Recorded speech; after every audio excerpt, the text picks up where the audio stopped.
আলোচনা করা হয়েছে। যেমন তার মধ্যে ছিল আহ,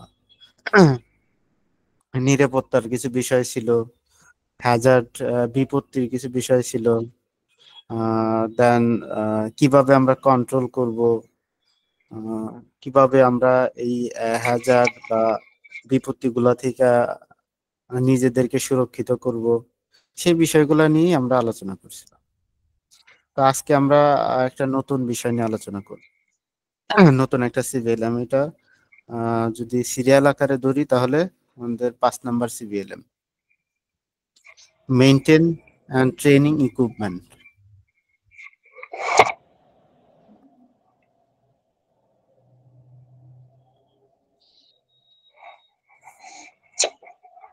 বেরোবেন? আচ্ছা, এইখানে একটু আমার স্লাইডে একটু কারেকশন করা ইয়া ছিল। যাই হোক, আজকে আমরা মেইনটেন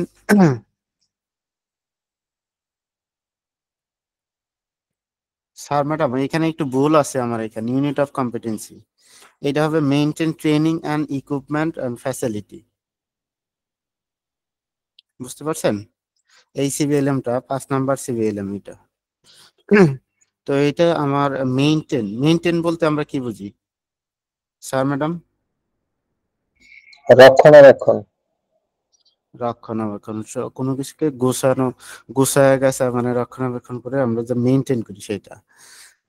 তারপর বলছে ট্রেনিং ইকুইপমেন্ট অ্যান্ড ফ্যাসিলিটি।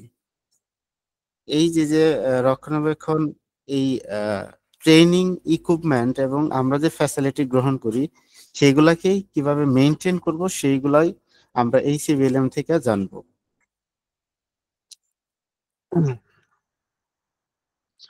সবাই কি আছেন নাকি? জি স্যার, আছি। সবাই একটু রেসপন্স করবেন। যদি চুপচাপ থাকেন তাহলে মনে হয় যে আমি একাই কথা বলতেছি আর কেউ কোনো কথা নাই। তো সেক্ষেত্রে আপনারা একটু আমার সাথে সাড়া দিবেন, আমরা সবাই একটু কথা বলবো। যাই হোক, আজকের এই সিভিএলএমটা থেকে আমরা 3টা পয়েন্ট জানবো। লার্নিং আউটকাম আমাদের থাকবে regular inspection of tools, house keeping activities. আমাদের হাউস কিপিং অ্যাক্টিভিটিস যে ইন্সপেকশন করতে হবে রেগুলার, যে আমরা আমাদের যে কর্মস্থল আছে সেইখানে যে হাউস কিপিং এর বিষয়, হাউস কিপিং তো আমরা বুঝি সবাই স্যার ম্যাডাম। জি স্যার। জি। তো রেগুলার আমাদের যে বাসা বাড়ি বলেন, কর্মক্ষেত্র বলেন, সেগুলাকে গোছানো, সাজিয়ে গোছানো, সেটা হলো ইন্সপেকশন করতে হবে রেগুলার। তারপরে ফ্যাসিলিটিস মেইনটেনেন্স, আপনি যে ফ্যাসিলিটি পাচ্ছেন সেটা হলো একটু মেইনটেনেন্স করতে হবে। যদি মেইনটেনেন্স না করেন তাহলে আপনার কি হবে, যেই ফ্যাসিলিটিটা নিচ্ছেন সেটা আপনি ওই একই অবস্থায় থাকলেও কোনো দেখবেন যে একটা সময় একটা জিনিস যদি একই অবস্থায় থাকে বাসায় তাহলে ধুলাবালি পড়ে যায় না, ধুলাবালি পড়ে একটা সময় দেখা যায় নষ্ট হয়ে যায়। সেগুলো আমাদেরকে মেনটেন, ফ্যাসিলিটি গুলো মেনটেন করতে হবে। তারপর হলো secure the equipment and tools, সরঞ্জাম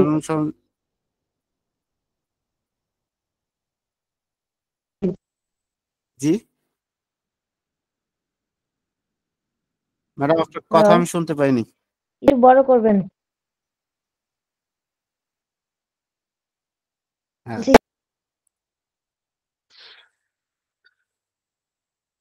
তারপর আমার এই ইকুইপমেন্ট এবং টুলস গুলো, সরঞ্জাম একটু গুলো জুম করে নেন শ্রাবণ, জি স্ক্রিনটা একটু জুম করে নেন।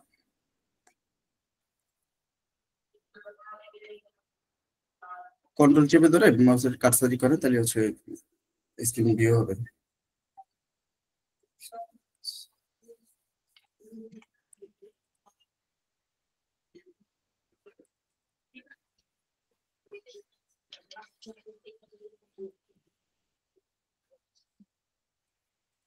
আসসালামু আলাইকুম। হ্যাঁ স্যার, হ্যাঁ স্যার এখন কি বোঝা যাচ্ছে? আর জুম করব? জি স্যার। আরো জুম করতে হবে, হ্যাঁ জুম হয় নাই।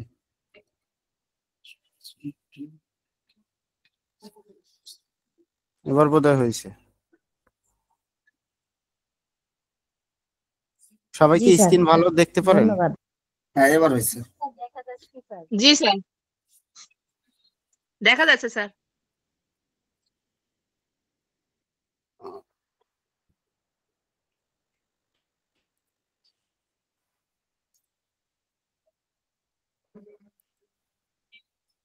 যাই হোক, আজকে আমরা এই সিভিএলএম থেকে এই 3টা জিনিস জানবো।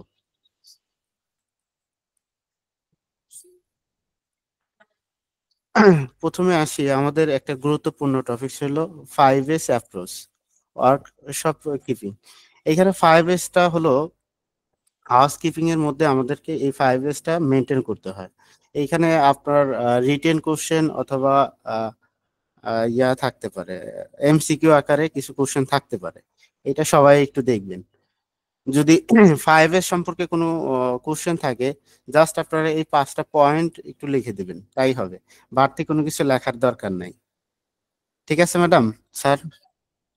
যদি এইখানে শর্ট বলেন, শর্ট আকারে বলেন, একটা এস শর্ট। এইখানে আপনি যেই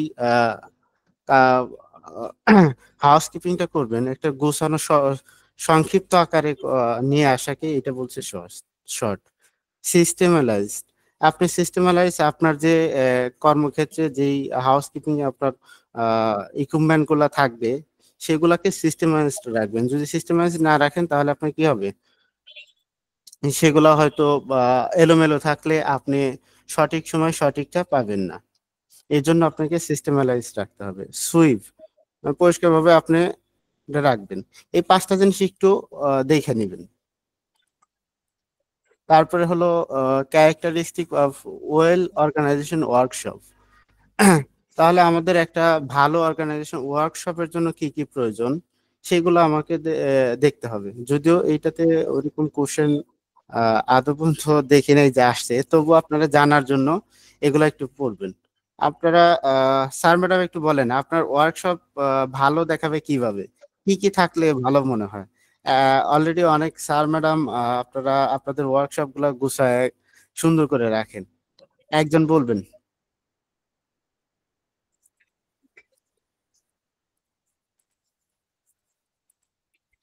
কেউ, কোন স্যার বা ম্যাডাম?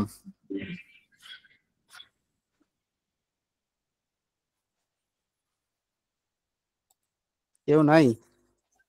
যাই হোক, আপনাদের ওয়ার্কশপে প্রথমে আপনাদের যে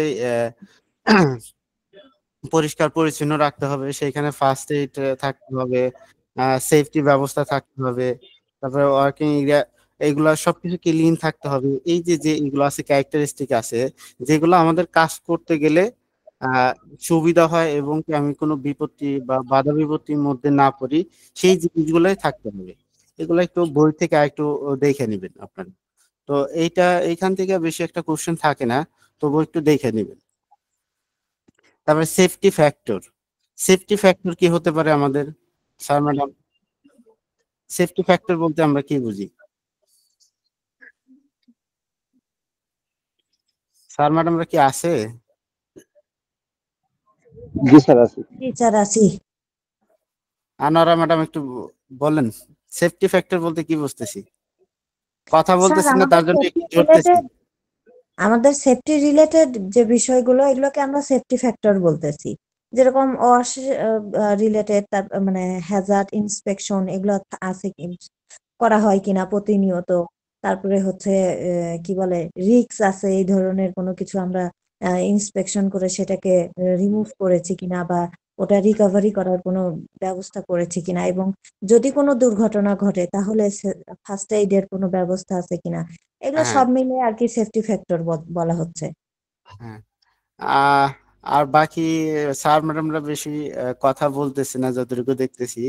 জাস্ট আপনারা কথা বলতেছেন না, এই কারণে আমি কিন্তু ধরতেছি। আহ একটু রেসপন্স করবেন, ঠিক আছে স্যার ম্যাডাম? এই সেফটি ফ্যাক্টরে আমাদের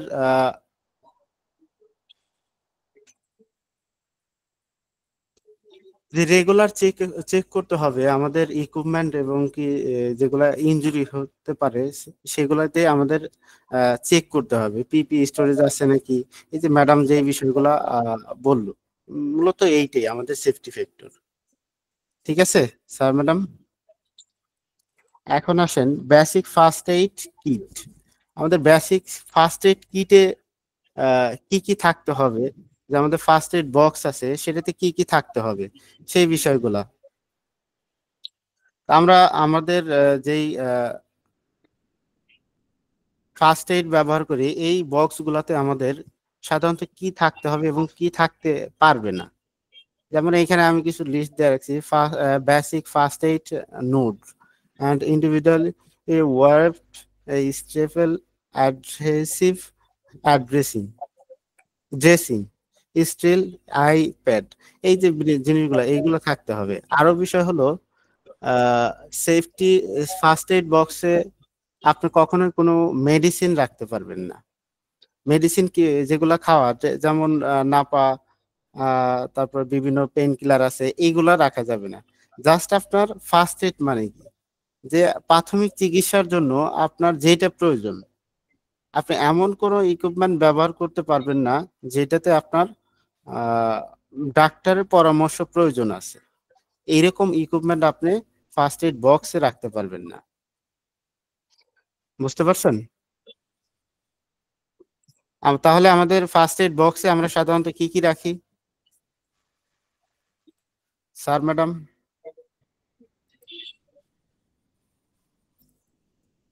কেউ নাই বোধহয়, কেউ কথা বলে না। ফার্স্ট এইড বক্সে, জি ম্যাডাম একটু শেয়ার করবেন যে আমরা ফার্স্ট এইড বক্সে কি কি রাখি সাধারণত। স্যার থার্মোমিটার রাখতে পারি, তারপরে স্যাভলন, তারপরে হ্যাঁ। হচ্ছে আপনার বিভিন্ন বিভিন্ন মেডিসিন, তুলা। হ্যাঁ, এই যে এই জিনিসগুলো রাখতে পারি। মেশিনটা, ফ্রিজার রাখতে পারি, কিছু অন টাইম ব্যান্ডেজ রাখতে পারি, হ্যাক্সেসল রাখতে পারি, স্যাভলন রাখতে পারি, এই জিনিসগুলো রাখতে পারি। কিন্তু কখনোই আপনি প্রেসক্রিপশন ব্যতীত কোনো মেডিসিন রাখতে পারবেন না। ঠিক আছে ম্যাডাম? যদি না না পাও রাখতে পারবেন, হ্যাঁ অ্যালকোহল প্যাড রাখতে পারবেন, কিন্তু কোনো এরকম কোনো মেডিসিন রাখতে পারবেন না যেটা হলো আপনার ডক্টরের পরামর্শ প্রয়োজন হয়। না পাওয়া এখন আমরা রাখি, কিন্তু না পাও রাখা আমাদের উচিত না। এটা তো মেডিসিন একদম, ডাক্তারের পরামর্শ নিয়েই খাইতে হয় আমাদের। বুঝতে পারছি? তাহলে আমরা কখন ফার্স্ট এইড স্যার নরমালি আমাদের গ্যাসের ওষুধ আর না পাটা, বিশেষ করে আমরা কিন্তু মোটামুটি জানি যে প্রবলেম হলে এইটা দিলে মোটামুটি রিভিউ মানে আর্জেন্ট সেফটি করা যায় আর কি, তারপরে তো হসপিটালাইজড করা, পরবর্তীতে স্টেপ নেওয়া যায়, কিন্তু এটা তো নরমাল। এইটা সর্বসাধারণের জন্য রাখতে হবে ফার্স্ট এইড বক্সটা। ফার্স্ট এইড বক্সটা কখন আমরা প্রয়োগ করি? যখন আমাদের কোনো দুর্ঘটনার সম্মুখীন হই, তখন আমরা হসপিটালে যাওয়ার আগে যেই আমাদের চিকিৎসাটা দেওয়া হয় বা ট্রিটমেন্টটা করা হয় সেটা হলো আমাদের প্রাথমিক চিকিৎসা। সেই প্রাথমিক চিকিৎসায় আমরা এগুলা ব্যবহার করতে পারি। আর যখন আপনি গ্যাসের ট্যাবলেট এবং কি নাপা ব্যবহার করতেছেন, তখন আপনার কি করতে হইতেছে? তখন কিন্তু আপনার ডাক্তারের পরামর্শ নিয়েই তারপর আপনি সেটা খাইতেছেন, আদারওয়াইজ কিন্তু খাচ্ছেন না। এখন ধরেন যে এরকম হলো যে আমি ফার্স্ট এইড সম্পর্কে কিছুই জানি না, এখন ওইখানে কিছু জানি না বলতে কিছু মেডিসিন যে খাইতে হবে সেটা আমি জানি না, কিন্তু আমার কখন কি করতে হয় একটু একটু জানি। তো ওইটা দেখেও কিন্তু কিছু কিছু ম্যাটেরিয়ালস দেখেও আমি বুঝতে পারি যে এইটা যদি আমি এটা করি, যে এইটা ব্যান্ডেজ আছে, এটা যদি একটু পেঁচায় দিই তাহলে আমার ব্লাডটা বন্ধ হয়ে যাবে।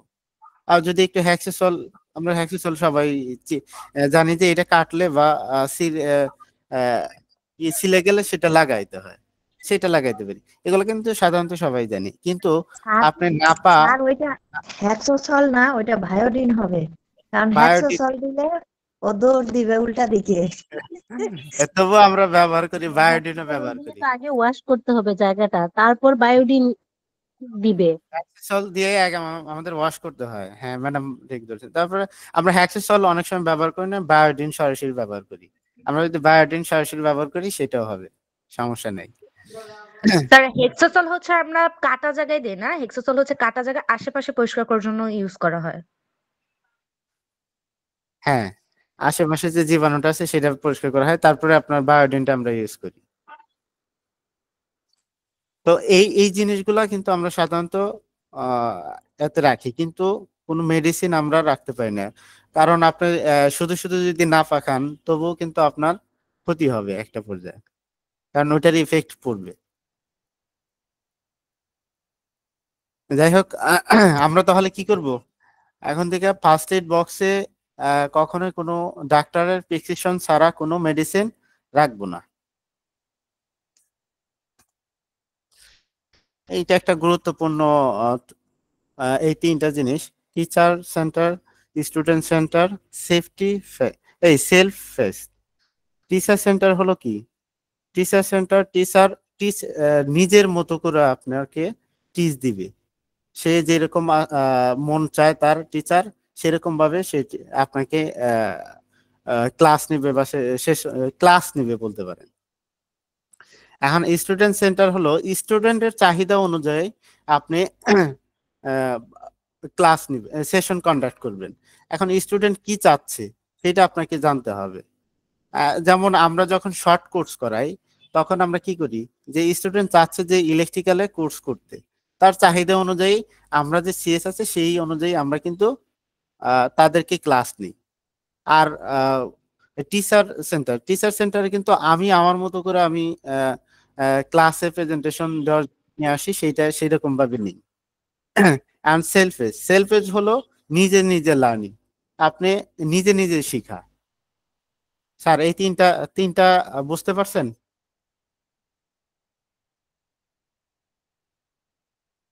স্যার? বুঝতে পারছি স্যার। তাহলে টিচার স্যার এই তিনটা কি মুখস্থ করতে হবে? এই তিনটা থেকে একটা কোশ্চেন আসতে পারে। স্যার কোশ্চেনটা কিভাবে আসবে sir? What do by teacher centre, এরকম আসতে পারে, তখন আপনি শর্ট অ্যান্সার দিতে পারেন। আবার what do by student centre, এরকম ভাবে কোশ্চেন আসতে পারে, একটা শর্ট কোশ্চেন থাকতে পারে। আবার এরকম দেওয়া হলো যে টিচার্স এর সেন্টারে একটা সংজ্ঞা দিয়া সেইখানে এই তিনটা পয়েন্ট বা আর একটা পয়েন্ট বাড়ায় দিল, এমসিকিউ আকারেও থাকতে পারে। এখান থেকে সাধারণত ম্যাচিংটা থাকে না। তো এই জিনিসটা আপনাদেরকে ট্রেনিং পারপাসেও বুঝতে হবে। তাহলে কোনো স্যার যদি একটু বলতেন, নাইম স্যার যদি বলতেন যে টিচার সেন্টারটা কি বুঝলাম আমরা?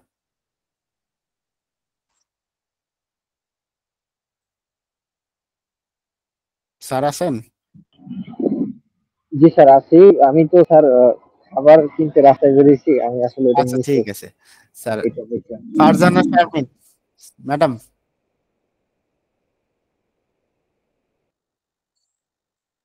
ম্যাডাম বোধহয় নাই। আমি কি একাই শুধু বক বক করতেছি, আর কেউ নেই? স্যার ম্যাডাম আপনারা বোধহয় সেরকম ভাবে রেসপন্স করতেছেন না। আমি আসসালামু আলাইকুম শুনতেছি, স্যার। বাট ওই টপিকটা মিস স্যার হয়েছে। আছি কিন্তু শুনতেছি। ম্যাডাম বলেন তো টিচার সেন্টার বলতে কি বুঝলেন আপনি? যেখানে টিচাররা তাদের ইচ্ছা মতন ক্লাস নিবে, সেখানে মানে সেটাকে টিচার সেন্টার বলে। তারা তাদের ইচ্ছা মতন মানে সিএস ফলো করে তাদের ইচ্ছা মতন যে ক্লাসটা নিবে। সিএস ফলো করে তাদের ইচ্ছা মতো ক্লাস নিবে। আর কেউ বলেন একটু শুনি। তাহলে স্টুডেন্ট সেন্টার বলতে কি বুঝি আমরা? যেখানে স্টুডেন্টদের রিকোয়ারমেন্ট অনুযায়ী তারা যেভাবে চায় সেভাবে ক্লাস নেওয়া হয়। স্টুডেন্টের চাহিদা অনুযায়ী যে আমরা এই যে যেটা আমরা সিবিটি তে করে থাকি, স্টুডেন্টের চাহিদা অনুযায়ী আমরা ক্লাসগুলো নিয়ে থাকি না স্যার ম্যাডাম? তারা কিন্তু চায় যে আমি এটা করতে আমরা কিন্তু এই যে ট্রেডিশনাল যেটা দেখি আহ, আপনার হলো কি বলে ট্রেডিশনাল যে 9-10 দেখতেছি, স্যাররা কিন্তু একটা নির্দিষ্ট সিলেবাসে তাদের মতো করে আমাদেরকে পড়ায়, কিন্তু আমার যে চাহিদা, একটা এই স্টুডেন্টের যে চাহিদা, সেটা কিন্তু সে সঠিকভাবে পূরণ করতে পারে না। আর এইখানে সিবিটিএ তে যদি স্টুডেন্ট সেন্টার বেস পড়াশোনা হয়, সেই স্টুডেন্ট বেস কিরকম হয়, যে স্টুডেন্টের চাহিদা অনুযায়ী আমরা কাজটা গুলা করি। যেমন তাদেরকে দেওয়া হচ্ছে যে এই অকুপেশনে আপনার কোর্স করানো হয় আমাদের প্রতিষ্ঠানে, তো স্টুডেন্ট চুজ করতে পারে যে সে কোনটা শিখবে। সে এসএমও শিখবে, নাকি কেয়ার গিভার শিখবে, নাকি ইআইএম শিখবে। সে কিন্তু দেখে বুঝতে পারতেছে এবং কি চুজ করতে পারতেছে। এখন চুজ করার ক্ষেত্রে তারপরে তার একটা ডিমান্ড আছে যে আমি এই কোর্সটা যদি করি তাহলে এইগুলা শিখতে পারবো। এটা কিন্তু তার চাহিদা অনুযায়ী প্রতিষ্ঠান শিখাচ্ছে, বা টিচাররাও শিখাচ্ছে তার চাহিদা অনুযায়ী। সেলফ এজ হলো নিজে নিজে লার্নিং, যেটা হলো আপনি নিজে নিজে কোনো রিসোর্স দিয়ে আপনি সেটা লার্ন করতে পারবেন, শিখতে পারবেন। Clear sir madam?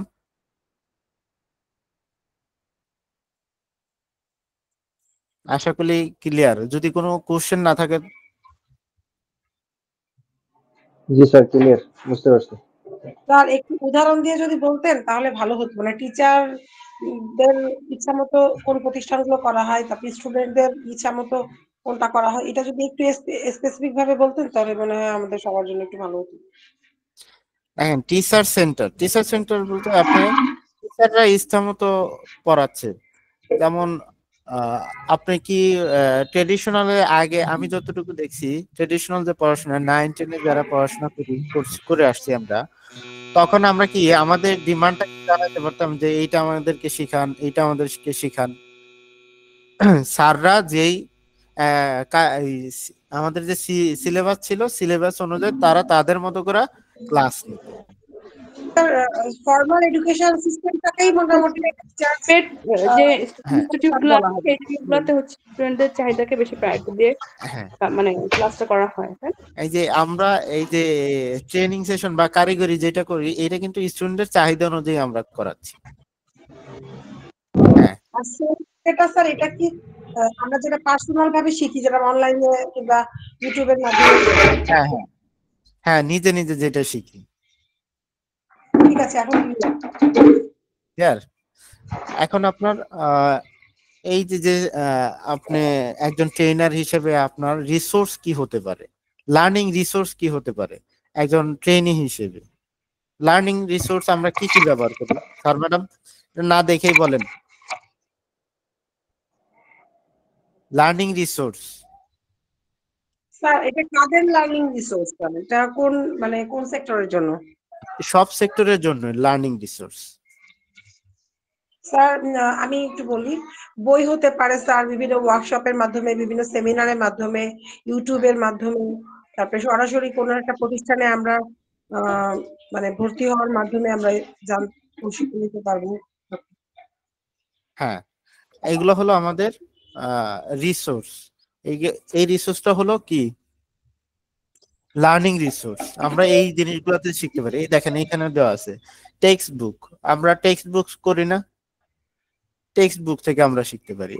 Workshop, manual and technical information, workshop থেকে আমরা শিখতে পারি। বিভিন্ন সময় যারা জব করেন দেখবেন যে অনেক সময় অনেক ভালো জায়গায় লাগতেছে। ওয়ার্কশপ ভালো করা লাগে? হয়। জি ভালো লাগে না? স্যার, ক্লাস রিলেটেড না হলে একটু মিউট করবেন। তারপর প্রডিউস ইনফরমেশন, তারপরে instructor develop learning materials, video থেকে শিখতে পারি। তারপরে compact disc and audio tape থেকে এগুলো থেকেও শিখতে পারি। সিডি থেকে, আগে এখন তো সিডি নাই, আগে ছিল তাই না ম্যাডাম? তো অডিও থেকেও শিখতে পারি। প্রোডাক্ট স্যাম্পল থেকে কিভাবে শিখতে পারি? প্রোডাক্ট স্যাম্পল দেয়া রাখলো, সেইখান থেকে আমরা শিখতে পারি, কোনো প্রোডাক্ট সম্পর্কে জানতে পারি। Slide tab, presentation. এই যে আমি যে প্রেজেন্টেশনটা দেখাচ্ছি পাওয়ার পয়েন্টের মাধ্যমে, এটা একটা লার্নিং রিসোর্স। তারপর হচ্ছে লার্নিং ইকুইপমেন্ট কি কি হতে পারে? স্যার ম্যাডাম, আমরা কি কি ইকুইপমেন্ট থেকে শিখতে পারি?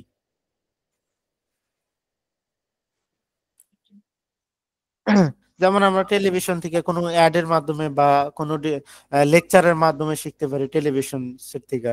তারপরে ডিভিডি প্লেয়ার হতে পারে, তারপরে কম্বিনেশন ভিসিআর এন্ড স্ক্যানার হতে পারে, তারপরে অডিও ক্যাসেট হতে পারে, ক্যাসেট প্লেয়ার হতে পারে, স্লাইড প্রজেক্টর হতে পারে, স্লাইড অডিও সিঙ্ক্রোনাইজ প্লেয়ার হতে পারে, কম্পিউটার প্রিন্টার হতে পারে। ইকুইপমেন্ট কি? ইকুইপমেন্ট হলো এই যে আমি যে আজকে ক্লাস নিচ্ছি, আমার মাইক্রোফোন, কম্পিউটার, এগুলো হচ্ছে ইকুইপমেন্ট, লার্নিং ইকুইপমেন্ট। অনলাইনে ক্লাস নিচ্ছি, এটা হলো আমার ইকুইপমেন্ট। ঠিক আছে ম্যাডাম, বুঝতে পারছেন? যদি এরকম কোশ্চেন থাকে যে লার্নিং ইকুইপমেন্ট কি বা কি কি হতে পারে, তাহলে এইখান থেকে কয়েকটা লিখে দিবেন, হয়ে যাব। Factor to consider. G sir. Swapan, সুযোগ থাকলে টিচার সেন্টার নিয়ে আমি একটু শেয়ার করতে চাই। হ্যাঁ স্যার। আচ্ছা, টিচার সেন্টারের ব্যাপার যেটা হচ্ছে আলোচনা করা হয়েছে, সেটাও কেন্দ্রিক বা হচ্ছে অন্যভাবেও টিচার সেন্টারের হচ্ছে বর্ণনা থাকতে পারে, বা টিচার সেন্টার বিভিন্ন রকম হতে পারে। যেমন হচ্ছে বিভিন্ন প্রতিষ্ঠানে দেখা যায় যে টিচারদের পেশাগত দক্ষতা উন্নয়নের জন্য বিভিন্ন রকম সুযোগ সুবিধা টিচারদের জন্য হচ্ছে রাখে, বা বিভিন্ন ব্যবস্থা রাখে। যেমন হতে পারে সেটা বিভিন্ন হচ্ছে প্রশিক্ষণ রাখে প্রতিষ্ঠানে, যাতে করে হচ্ছে প্রতিষ্ঠানে যারা শিক্ষক আছে তারা তাদের পেশাগত দক্ষতা বাড়িয়ে সেটা স্টুডেন্টদের জন্য আরো বেশি ইফেক্টিভ হিসেবে স্টুডেন্টদেরকে পাঠদান করাইতে পারে। এবং হচ্ছে বিভিন্ন কর্মশালা, সেমিনার এরকমও থাকে।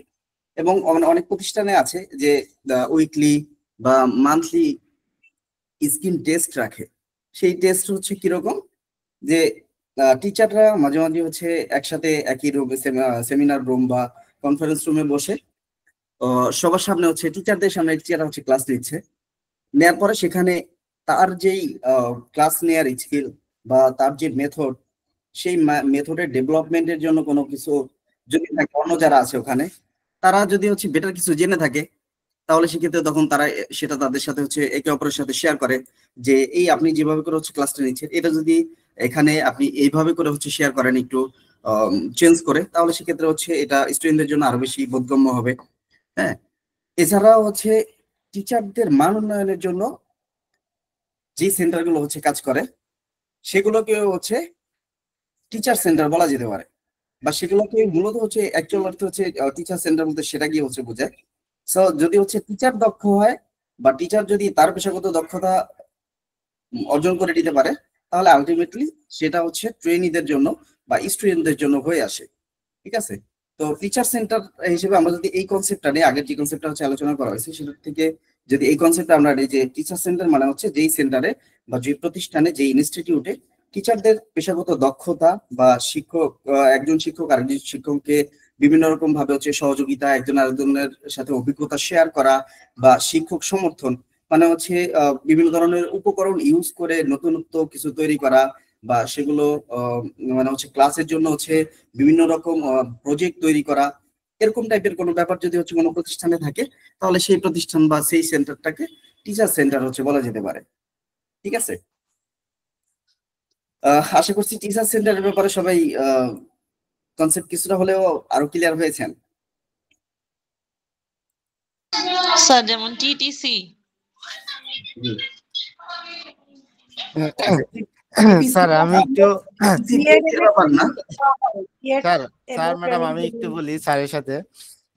স্যারের দিকটা যদি আমরা বিবেচনা করি, সেদিকটা রাইট, কিন্তু এইখানে আমাদের দেখতে হবে যে তিনটা ধাপের। কারণ এইখানে টিচার সেন্টার বলতে আমরা এরকম বোঝাচ্ছি, আমাদের এই টিবেটে সাইডটা রাইট, সাইডটা ভুল না, সাইডটাও রাইট, কিন্তু এইভাবে যদি আপনি নেন যে টিচার সেন্টার হলো টিচারের মতো করে পড়াচ্ছে, আমার সেশন বেজ আসতে হবে। মানে আমি একটা এইগুলো কি শিখতেছি আমি, আমার মাথায় থাকতে হবে যে আমি অ্যাসেসর হচ্ছি এবং ট্রেনার হচ্ছি সিবিটিএ তে।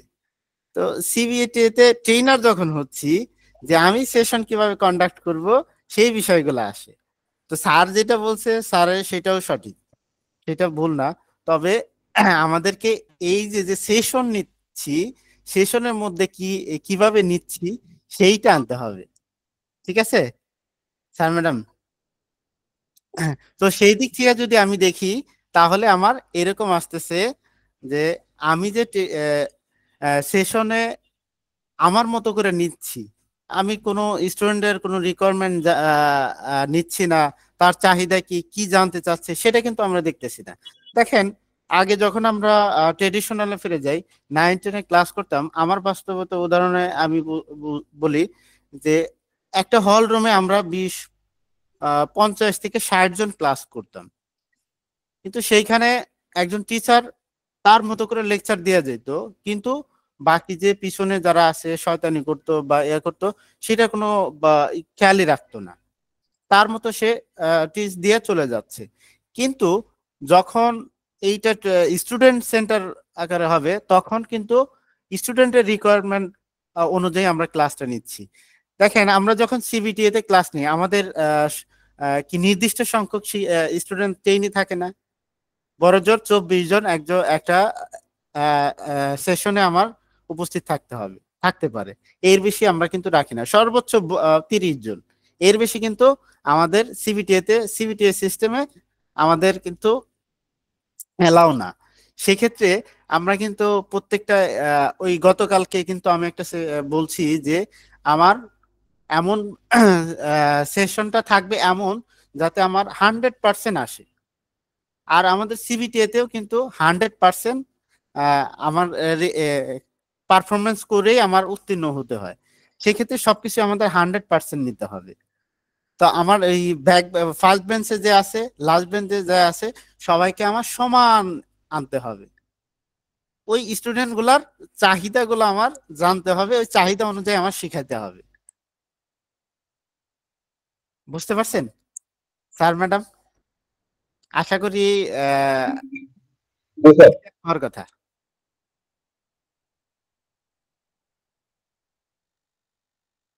আমরা ক্লিয়ার হয়েছি স্যার ম্যাডাম? জি স্যার, ক্রিস্টাল ক্লিয়ার। তাহলে আপনি একটু বলেন ম্যাডাম, যে আরেকটু আপনার মুখ থেকে শুনিয়ে দেখি আপনি কিভাবে বলেন, অন্যরা আরেকটু ভালো বেটার বুঝতে পারে নাকি। স্যার, বিষয় হলো যে টিচার সেন্টার বলতে আমরা বুঝি যেখানে টিচার তার কৌশল অনুযায়ী শেখায় যে কোনো বিষয়, আর স্টুডেন্ট সেন্টার যেখানে স্টুডেন্টকে প্রায়োরিটি দিয়ে তাদেরকে তাদের মতো করে শেখানো হয়, দ্যাটস কল হচ্ছে স্টুডেন্ট সেন্টার। আর সেলফ সেন্টার হচ্ছে আমরা নিজে থেকে নিজেকে যেভাবে শেখাইতে ইচ্ছুক বা পছন্দ করি বা শেখা আমাদের কাছে সহজ, যেরকম কেউ ইউটিউব দেখে শেখে, কেউ গুগল থেকে শেখে, কেউ বিভিন্ন ভাবে শেখে, কারো কাছ থেকে জেনে নিচ্ছে, কিছুটা ইউটিউব থেকে দেখেছে আমি আর এটা বুঝতেছি না, যে পারে তার কাছ থেকে শিখে নিচ্ছে। এইটাকে বলা হয় যে সেলফ মানে সেন্টার। তো আমাদের বেসিক যে 9-10 আমরা পড়ে আসছি, আমরা এটাকেই হচ্ছে টিচার সেন্টার বলি, কারণ ওইখানে টিচার তার টেকনিক অনুযায়ী শেখায়। আর এই কারিগরিতে বা এই সিবিটিএ তে স্টুডেন্ট কিভাবে শিখলে মানে বুঝালে বুঝবে সহজে, তার জন্য সহজ হবে এবং তার কি চাহিদা। আমরা এই জন্য কিন্তু প্রথমে যখন একজন ক্যান্ডিডেট আমাদের কাছে আসে, আমরা তাকে জিজ্ঞাসা করি যে আপনার কি কি শেখার ইচ্ছা আছে কিনা, আপনার কোনো পূর্ব অভিজ্ঞতা আছে কিনা। এবং এই যে আমরা এক্সক্লুসিভিটি আমাদের সিবিটিএ সিস্টেমে এস্টাবলিশ করার চেষ্টা করি, এটাই হচ্ছে স্টুডেন্ট সেন্টার। জি ম্যাম, থ্যাংক ইউ, অনেক সুন্দর করে আপনি বলছেন এবং কি অনেক সুন্দর করে বলছেন ম্যাডাম, অনেক সুন্দর বাচ্চাদের বা ট্রেনিদের খুব সুন্দর করে বোঝায়, তাতে বোঝা গেল। তাহলে আমরা কোথায় ছিলাম? বড় বাচ্চাদের আসলে ভুলভাল বোঝানোর অপশন নাই, ছোট বাচ্চাদেরটাও বোঝানো যায়। হ্যাঁ ঠিক আছে, আমরা সবাই ম্যাডামের মতোই শিখবো। লার্নিং ইকুইপমেন্ট কি কি হতে পারে আমাদের? দেখেন, লার্নিং ইকুইপমেন্ট আমরা যে শিখবো সেইটার জন্য আমাদের ইকুইপমেন্ট কি হতে পারে? রিসোর্স আলাদা, ইকুইপমেন্ট কিন্তু আলাদা। রিসোর্স হলো সিভিএলএম টেক্সট বুক, এগুলা থেকে আমরা জানতে পারি, আর ইকুইপমেন্ট হলো যেটার মাধ্যমে আমরা শিখি, যেটা ব্যবহার করে আমরা শিখতেছি। যেমন হলো স্যার আমার এই যে স্যার আমরা কি এইভাবে বলতে পারি যে যেগুলা ব্যবহার করে আমরা রিসোর্স গুলা পাই সেগুলা হ্যাঁ কি ইকুইপমেন্ট বলা যায়? হ্যাঁ হ্যাঁ সেটা বলতে পারি, সেটাই বলতেছি আমি, যে যেগুলা ব্যবহার করে আমরা রিসোর্স গুলা থেকে ইনফরমেশন গ্যাদার করতে পারি, পেতে পারি, সেইটাই। যেমন আমি এই যে কম্পিউটার এখন ইউজ করতেছি, আমি আপনাদেরকে কিছু ইনফরমেশন শেয়ার করতেছি, এই যে আপনার কিছু শেখা হচ্ছে। এখন আপনি আমি কি কি ব্যবহার করতেছি? কম্পিউটার। আপনি কি ব্যবহার করতেছেন? মোবাইল। এগুলো হলো ইকুইপমেন্ট। ক্লিয়ার? আরো কিছু দেওয়া আছে আমার এইখানে, সেগুলো একটু বইতে দেওয়া আছে, এগুলো একটু দেখে নেবেন। স্যার ম্যাডাম, বাকি স্যার ম্যাডাম কি ক্লিয়ার? জি স্যার, বুঝছি। না, স্যার ম্যাডামরা একদম নিস্তব্ধ হয়ে গেলে কেমন? জি স্যার, মরিয়ম, বুঝছি। বুঝছেন? মরিয়ম পারভিন ম্যাডাম আছেন?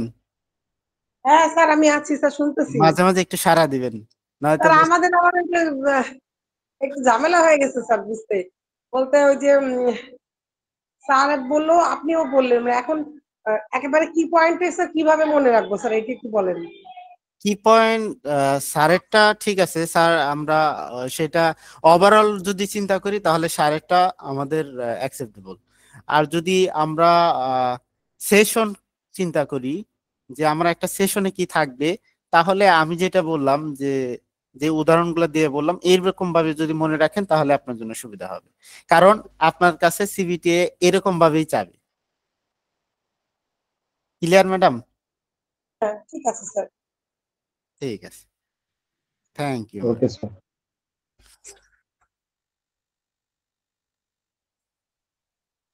Factor to consider in learning laying out of shop. আপনার একটা শপের মধ্যে কি কি কনসিডার করতে হবে? আপনার একটা কর্মস্থল বা একটা শপ তৈরি করলেন, সেটার মধ্যে আপনার কি কি কনসিডার করতে হবে? বা একটা সেশন কন্ডাক্টের জন্য একটা ক্লাসরুম তৈরি করবেন, তখন আপনাকে কি কি কনসিডার করতে সরি কি কি কনসিডার করতে হবে আমরা নিজে থেকে একটু বলি। এইটা আগে স্লাইডটা না দেখি। ধরেন আপনি একটা ক্লাসরুম তৈরি করবেন, 24 জনের জন্য ক্লাসরুম তৈরি করবেন, সেখানে আপনার কি কি থাকতে পারে? স্যার ম্যাডামরা আমাকে একটু সহযোগিতা করবেন। স্যার বলেন। জি স্যার, পর্যাপ্ত স্পেস, পর্যাপ্ত স্পেস রাখতে হবে। ডেমনস্ট্রেশনের জন্য পর্যাপ্ত স্পেস, আলো বাতাসের ব্যবস্থা, এবং লার্নারদের বসার ব্যবস্থা, এবং হচ্ছে লার্নাররা যেখানে বসবে সেই পরিবেশটাও যাতে সুন্দর থাকে, পরিপাটি থাকে। এই তো সুন্দর স্যার। দেখেন আমি স্লাইডটা অন করি একটু। এই যে আপনি যেগুলা বললেন এইগুলাই কিছুটা এখানে আছে। অ্যাভেলেবল স্পেস থাকতে হবে, মানে পর্যাপ্ত আপনার কি থাকতে হবে? স্পেস, জায়গা থাকতে হবে। আপনি যেই সেশনটা কন্ডাক্ট করবেন, যেই কাজের জন্য আপনি ওয়ার্কশপটা তৈরি করবেন, সেইটা যেন আপনি ফ্রিলি করতে পারেন, সেরকম আপনার জায়গা থাকতে হবে। Amount and source of light, আপনার লাইটের ব্যবস্থা, পর্যাপ্ত পরিমাণে লাইটের ব্যবস্থা থাকতে হবে। আপনার যেন আলো আলো স্বল্পতায় আপনার কোনো সমস্যা না হয়, সেই জিনিসটা থাকতে হবে। আবার বেশি আলো রাখতে পারবেন না, কারণ বেশি আলো রাখলে আপনার চোখের ক্ষতি হবে, সেই জিনিসগুলো থাকতে হবে। Electrical outlet and power supply, আপনার দেখা গেল যে সেশন নিতে যে আপনার কম্পিউটারের একটা কি করতে, ল্যাপটপের চার্জ দিতে হলো, সেগুলোর জন্য আমার পর্যাপ্ত বা অন্য কোনো ইকুইপমেন্ট পরিচালনা করার জন্য আমার জন্য খুব সহজেই বিদ্যুৎ পাই, সেই রকম লাইন, সাপ্লাই লাইন রাখতে হবে আমার। মেশিন প্লেসমেন্ট রাখতে হবে। আমার যদি ওইখানে মেশিন যেমন যদি ধরেন মেশিন শপ প্র্যাকটিসে বড় বড় লেদ মেশিন, ওল্ডিং মেশিন, তারপরে শেপার মেশিন, এগুলো বড় বড় মেশিন। তো এগুলোর জন্য পর্যাপ্ত পরিমাণে জায়গা প্রয়োজন হয়, সেইভাবে রাখতে হবে। যদি ইলেকট্রিক্যালের দিকে চিন্তা করেন, ইলেকট্রিক্যালে বিভিন্ন মোটর বা ইকুইপমেন্ট অনেক কিছু রাখতে হয়, সেগুলোর জন্য আমার উম, পর্যাপ্ত পরিমাণে আহ, জায়গা প্রয়োজন, সেগুলো রাখতে হবে। তো এই জিনিসগুলোই আমরা কি করব, কনসিডার করতে হবে। আরো দেখেন অনেকগুলো আছে, সব ডিপার্টমেন্ট, তারপরে assembly space, location of classroom within shop. এই যে লোকেশনটা ভ্যারি করতে হবে, যে এমন এক লোকেশনে আপনি আহ, আহ, সে ওয়ার্কশপটা বা একটা প্রতিষ্ঠান গড়ে তুললেন, সেটা হলো আপনার কেউ যাইতে প্রবলেম হয়, সহজেই চিনে না। তো এমন একটা লোকেশনে রাখতে হবে যাতে যাতায়াতে তার সুবিধা হয়, একজন নতুন কেউ আসলে তার যেন সুবিধা হয়, সেই জিনিসগুলা লক্ষ্য রাখতে হবে। বুঝতে পারছেন?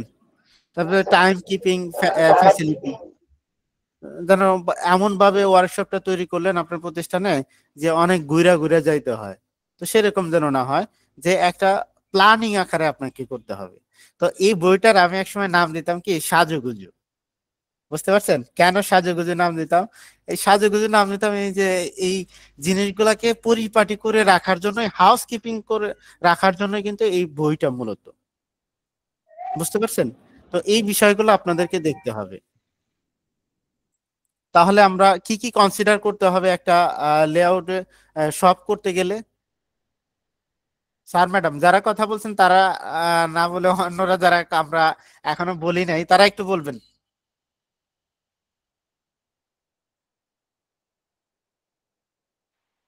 কেউ নাই? যাই হোক, এরকম যদি থাকে যে factor to consider in layout shop, তাহলে আমরা এই কয়েকটা যদি এইখান থেকে 5টা 7টা 10টা দিয়ে দেন তবুও হবে। আর এগুলো আপনাদের মাথায় থাকবে, একটু যদি বুঝেন, এখনই যদি বুঝেন, আপনার এই জিনিসগুলো আর পড়তেও ওইরকম যে পড়তে হবে সেরকম না, জাস্ট আপনি একবার দেখেন।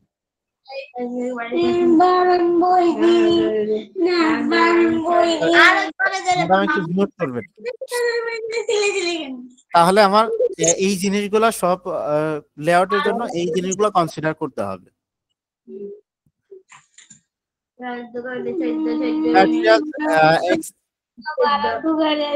সরি ম্যাডাম,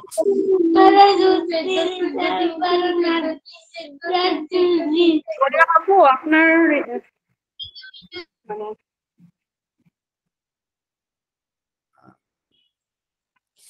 ঠিক আছে, একটু খেয়াল রাখবেন যাতে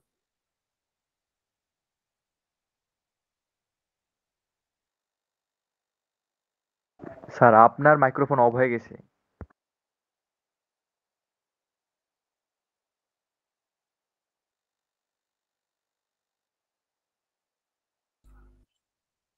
এখন শুনতে পান? জি স্যার শোনা যায়। হ্যাঁ, সরি, ভুলে আমারটাই হয়ে গেছে।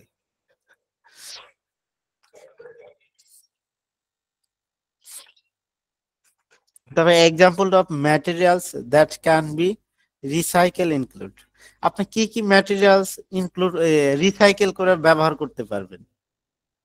যেমন প্লাস্টিক আপনি রিসাইকেল করে ব্যবহার করতে পারবেন, গ্লাস ব্যবহার করতে পারবেন, মেটাল ব্যবহার করতে পারবেন, পেপার, নিউজ পেপার ব্যবহার করতে পারবেন। এই যে যেগুলো হলো আমার কি করতে হয়, যে আমি রিসাইকেল করে ব্যবহার করতে পারবো, পুনরায় এটা নষ্ট ব্যবহার করার পরে পুনরায় আবার ওইটা আহ যেমন হলো প্লাস্টিক, প্লাস্টিকের বোতলগুলো আমরা ব্যবহার করে ফেলে দিই, সেগুলো জমা করে আবার কি করে ওইটা কোম্পানিতে নিয়ে যা আবার বোতল তৈরি করে। এই যে যে রিসাইকেল করা হচ্ছে, এইগুলাই হলো রিসাইকেল ম্যাটেরিয়ালস। এখান থেকে যদিও এরকম কোশ্চেন আসে না, তবে এমসিকিউ আকারে থাকতে পারে, যে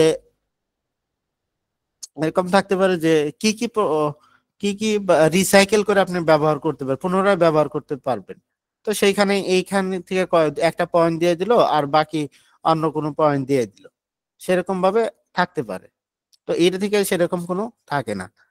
তাহলে রিসাইকেল বলতে আমরা কিছু বুঝি, কি বুঝি স্যার ম্যাডাম? পুনরাবৃত্তি। পুনরাবৃত্তি, হ্যাঁ। এই পুনরাবৃত্তি পুনরায় জিনিসগুলো যেন ব্যবহার আরো করা যায় এমন। হ্যাঁ, পুনরাবৃত্তি করে আমরা ব্যবহার করতে পারি।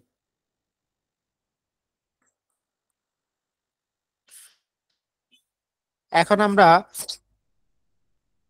টুলস কত প্রকার স্যার ম্যাডাম? টুলস দুই প্রকার, hand tools, power tools. Hand tools, power tools. জি স্যার। আমরা তাহলে হ্যান্ড টুলস বলতে কি বুঝি?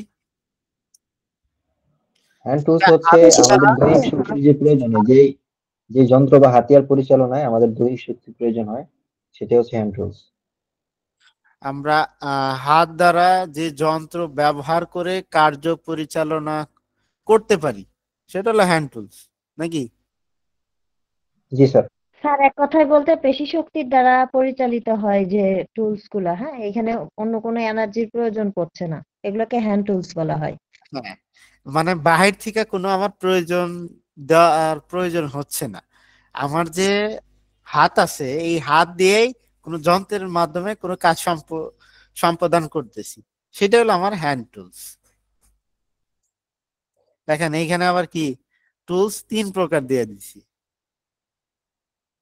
তাই না? টুলস 3 প্রকার, অনেক রকমই হতে পারে, কারণ এখানে টুলস আবার হচ্ছে মেজারিং টুলস আছে, হ্যাঁ, তো হ্যান্ড টুলস, আমরা পাওয়ার টুলস, তারপর আবার মেজারিং টুলস থাকবে।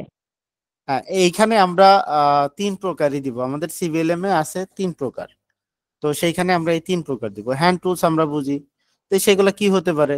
যেমন ওই যে ম্যাডাম মোবাইল সার্ভিসিং এ কি স্ক্রুড্রাইভার, কানেক্টিং স্ক্রুড্রাইভার হতে পারে, তারপরে হলো টুইজার হতে পারে, এগুলো হচ্ছে হ্যান্ড টুলস। পাওয়ার টুলস কি? পাওয়ার টুলস হলো ইলেকট্রিশিয়ান, ইলেকট্রিক আয়রন হতে পারে, তারপরে হলো ইলেকট্রিক আয়রন হতে পারে, আর কি হতে পারে স্যার ম্যাডাম একটু সহযোগিতা করেন।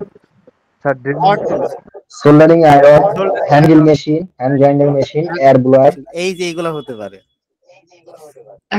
এখন এই যে পনিউমেটিক টুলসটা কি? ভ্যাকুয়াম হতে পারে। আমরা যারা এই আরএসি আছে, আরএসি তে আমরা বাতাসগুলোকে বের করে নিয়ে আসি, সেটাকে কিন্তু আমাদের টুলস আকারে বলা হয়। একটা হলো বাতাসকে ভ্যাকুয়াম করা, হলো বাতাসকে বের করে নিয়ে আসা। যে ফ্রিজে থাকে, কম্প্রেসার থাকে, তাকে বাতাসগুলাকে বের করে নিয়ে আসা। এই ধরনের এই টাইপ টুলস গুলাকে আমরা এই টুলস এর আকারে নেই, সেটাকে আমরা পিনিওমেটিক টুলস বলি। তারপরে হেয়ার ড্রায়ার হতে পারে। হেয়ার ড্রায়ারে কি করি? চুল শুকায় না? এটা আপুরা অনেক, ম্যাডামরা অনেক ভালো বলতে পারবেন যে হেয়ার ড্রায়ার দ্বারা আমরা চুল শুকাই। তারপরে ইয়ার ডিল হতে পারে। এইগুলা হলো আমার স্যার। এয়ার ডিলটা কি? ইয়ার ডিল মানে বাতাসের সাহায্যে আপনার কোনো কিছু ছিদ্র করা, যেমন পানির সাহায্যে আমরা অনেক কিছু কেটে ফেলি না, আবার বাতাসের জি স্যার, সাহায্যে বুঝতে কিন্তু পেরেছি। আমরা অনেক কিছু কেটে ফেলি। সেটা হলো হাই প্রেসার জি যেই স্যার। ইয়ার থাকে সেটার মাধ্যমে। বুঝতে পারছি স্যার স্যার? এখানে যে পাওয়ার টুলসে ভ্যাকুয়াম ক্লিনার আছে, আবার এই এইটা আমরা পিনোমিনে। পেনোমেটিক টুলসেও ধরতে পারি। আচ্ছা আচ্ছা, ওকে ঠিক আছে, ওকে স্যার, ঠিক আছে। ঠিক আছে। তাহলে আমরা টুলস বুঝতে পারছি। সাধারণত আমরা 2 প্রকারই জানি, একটা হলো হ্যান্ড টুলস আর একটা হলো পাওয়ার টুলস। এখন বলেন স্যার ম্যাডাম, মেইনটেনেন্স বলতে আমরা কি বুঝি? রক্ষণাবেক্ষণ। কি রক্ষণাবেক্ষণ করবেন আপনার কর্মক্ষেত্রে? আমার সেটা টুলস, বিভিন্ন হাতিয়ার। আপনার কর্মক্ষেত্রে কি রক্ষণাবেক্ষণ করার প্রয়োজন হতে পারে? আমি একজন ইলেকট্রিশিয়ান হিসাবে আমার হচ্ছে আমার যে যন্ত্র বা হাতিয়ার আছে সেগুলাকে রক্ষণাবেক্ষণ করা প্রতিনিয়ত, যাতে জং করে না যায়, মরিচা ধরে না যায়, নষ্ট না হয়ে যায়। হুম, ম্যাডাম আপনার এসএমওর কে কে আছেন? এসএমওর ম্যাডামরা একটু যদি বলতেন।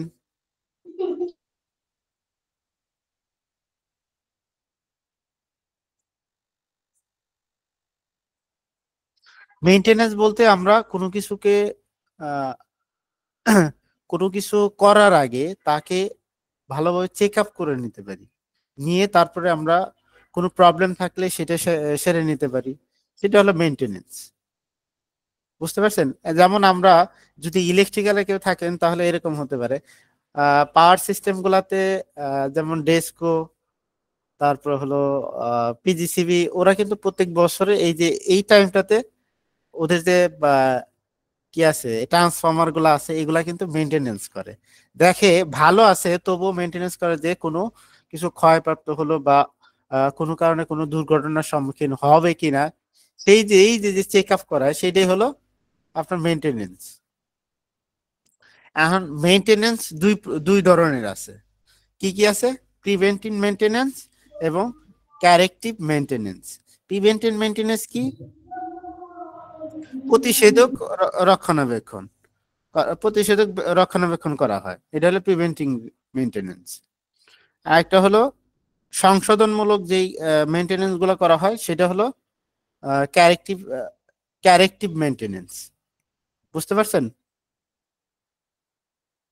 স্যার আরেকটু যদি বিস্তারিত বলতেন। প্রতিষেধক রক্ষণাবেক্ষণ বলতে কি বুঝি আমরা? প্রতিষেধক বলতে কি বুঝি স্যার? স্যার ম্যাডাম স্যার বুঝতেছি না। অন্যরা একটু বলি, প্রতিষেধক বলতে কি বুঝতেছি আমরা? স্যার এটা কি এই টাইপের কিছু যে হচ্ছে আমার মেশিনটাতে ব্যবহার করার পরে তেল দিয়ে রাখা বা ব্যবহারের আগে এরকম মেশিনে তেল দিয়ে রাখা, তারপরে হচ্ছে আমরা সোল্ডারিং আয়রন ব্যবহার করতেছি, সোল্ডারিং আয়রনটা ব্যবহার করার আগে সোল্ডারিং আয়রনের যে বিট থাকে সেটাতে কোনো ধরনের কার্বন জমছে কিনা এটা বিষয়গুলো চেক হলো করা। এরকম, এই যে সোল্ডারিং আয়রন, হ্যাঁ সোল্ডারিং আয়রন আপনি এমন ভাবে রেখে দিছেন যে সেটা হলো জং ধরে গেছে বা ইয়ে হয়ে গেছে, জং ধরে গেছে বা নষ্ট হয়ে যাওয়ার সম্ভাবনা আছে। মানে ওই ইকুইপমেন্টের আপনার আয়ও বাড়াবেন কিভাবে? বুঝতে পারছেন? যে ইকুইপমেন্টটা ব্যবহার করতেছেন সেইটার আয়টা বাড়াবেন, লাইফ টাইমটা কিভাবে বাড়ানো যায় সেটা হলো প্রিভেন্টিভ মেইনটেনেন্স। আরেকটা মনে হয় ক্লিয়ার? যে যেটা একবারে অলরেডি নষ্ট হয়ে গেছে, যেরকম দেখা গেল যে সোল্ডারিং আয়রনের কয়েলটা পুড়ে গেছে, তাহলে সেই কয়েলটা জাস্ট একটু চেঞ্জ করে দিলে আবার আয়রনটা দিয়ে কাজ করা যায়। এটাকে কি হ্যাঁ, আমরা কারেক্টিভ মেইনটেনেন্স বলছি কিনা? কারেক্টিভ মেইনটেনেন্স, হ্যাঁ আমরা কারেক্টিভ মেইনটেনেন্স যেটা সংশোধন করা, যেমন হয়ে গেছে হয়ে গেছে আমরা সেটাকে এখন সংশোধন করব, মানে ওইটাকে কিভাবে একটু ঠিক করে বা মডিফাই করে সেটা পরিচালনা করা যায় সেইটা হলো কারেক্টিভ মেইনটেনেন্স। আমরা একটা ইকুইপমেন্টকে লাইফ টাইম বাড়ানোর জন্য যেই মেইনটেনেন্সটা করি সেটা হলো প্রিভেন্টিভ মেইনটেনেন্স। আর এটা কারেক্টিভ মেইনটেনেন্সটা হলো আমরা কোনো কিছুকে মানে একটা ম্যাটেরিয়ালস বা টুলস গুলা কি হয়েছে, নষ্ট হয়ে যাইতেছে, একদম পরিপূর্ণ হয়ে যায় নাই, কিন্তু তাকে একটু যদি মেরামত করি তাহলে সেটা আমরা ব্যবহার করতে পারবো, সেইটা হলো আমার কারেক্টিভ মেইনটেনেন্স। ক্লিয়ার? বুঝতে পারছেন? বাকি স্যার ম্যাডামরা বুঝতে পারছেন? জি স্যার। না আমি আমি এখন থেকে একটু সবার আছে নাকি, শুধু শুধু কথা বললে তো হবে না, স্যার ম্যাডামরা যদি না থাকে না বুঝে তাহলে কি হবে? হাফসা সিদ্দিকী ম্যাডাম আছেন? জি স্যার। স্যার আমি শুনতেছি।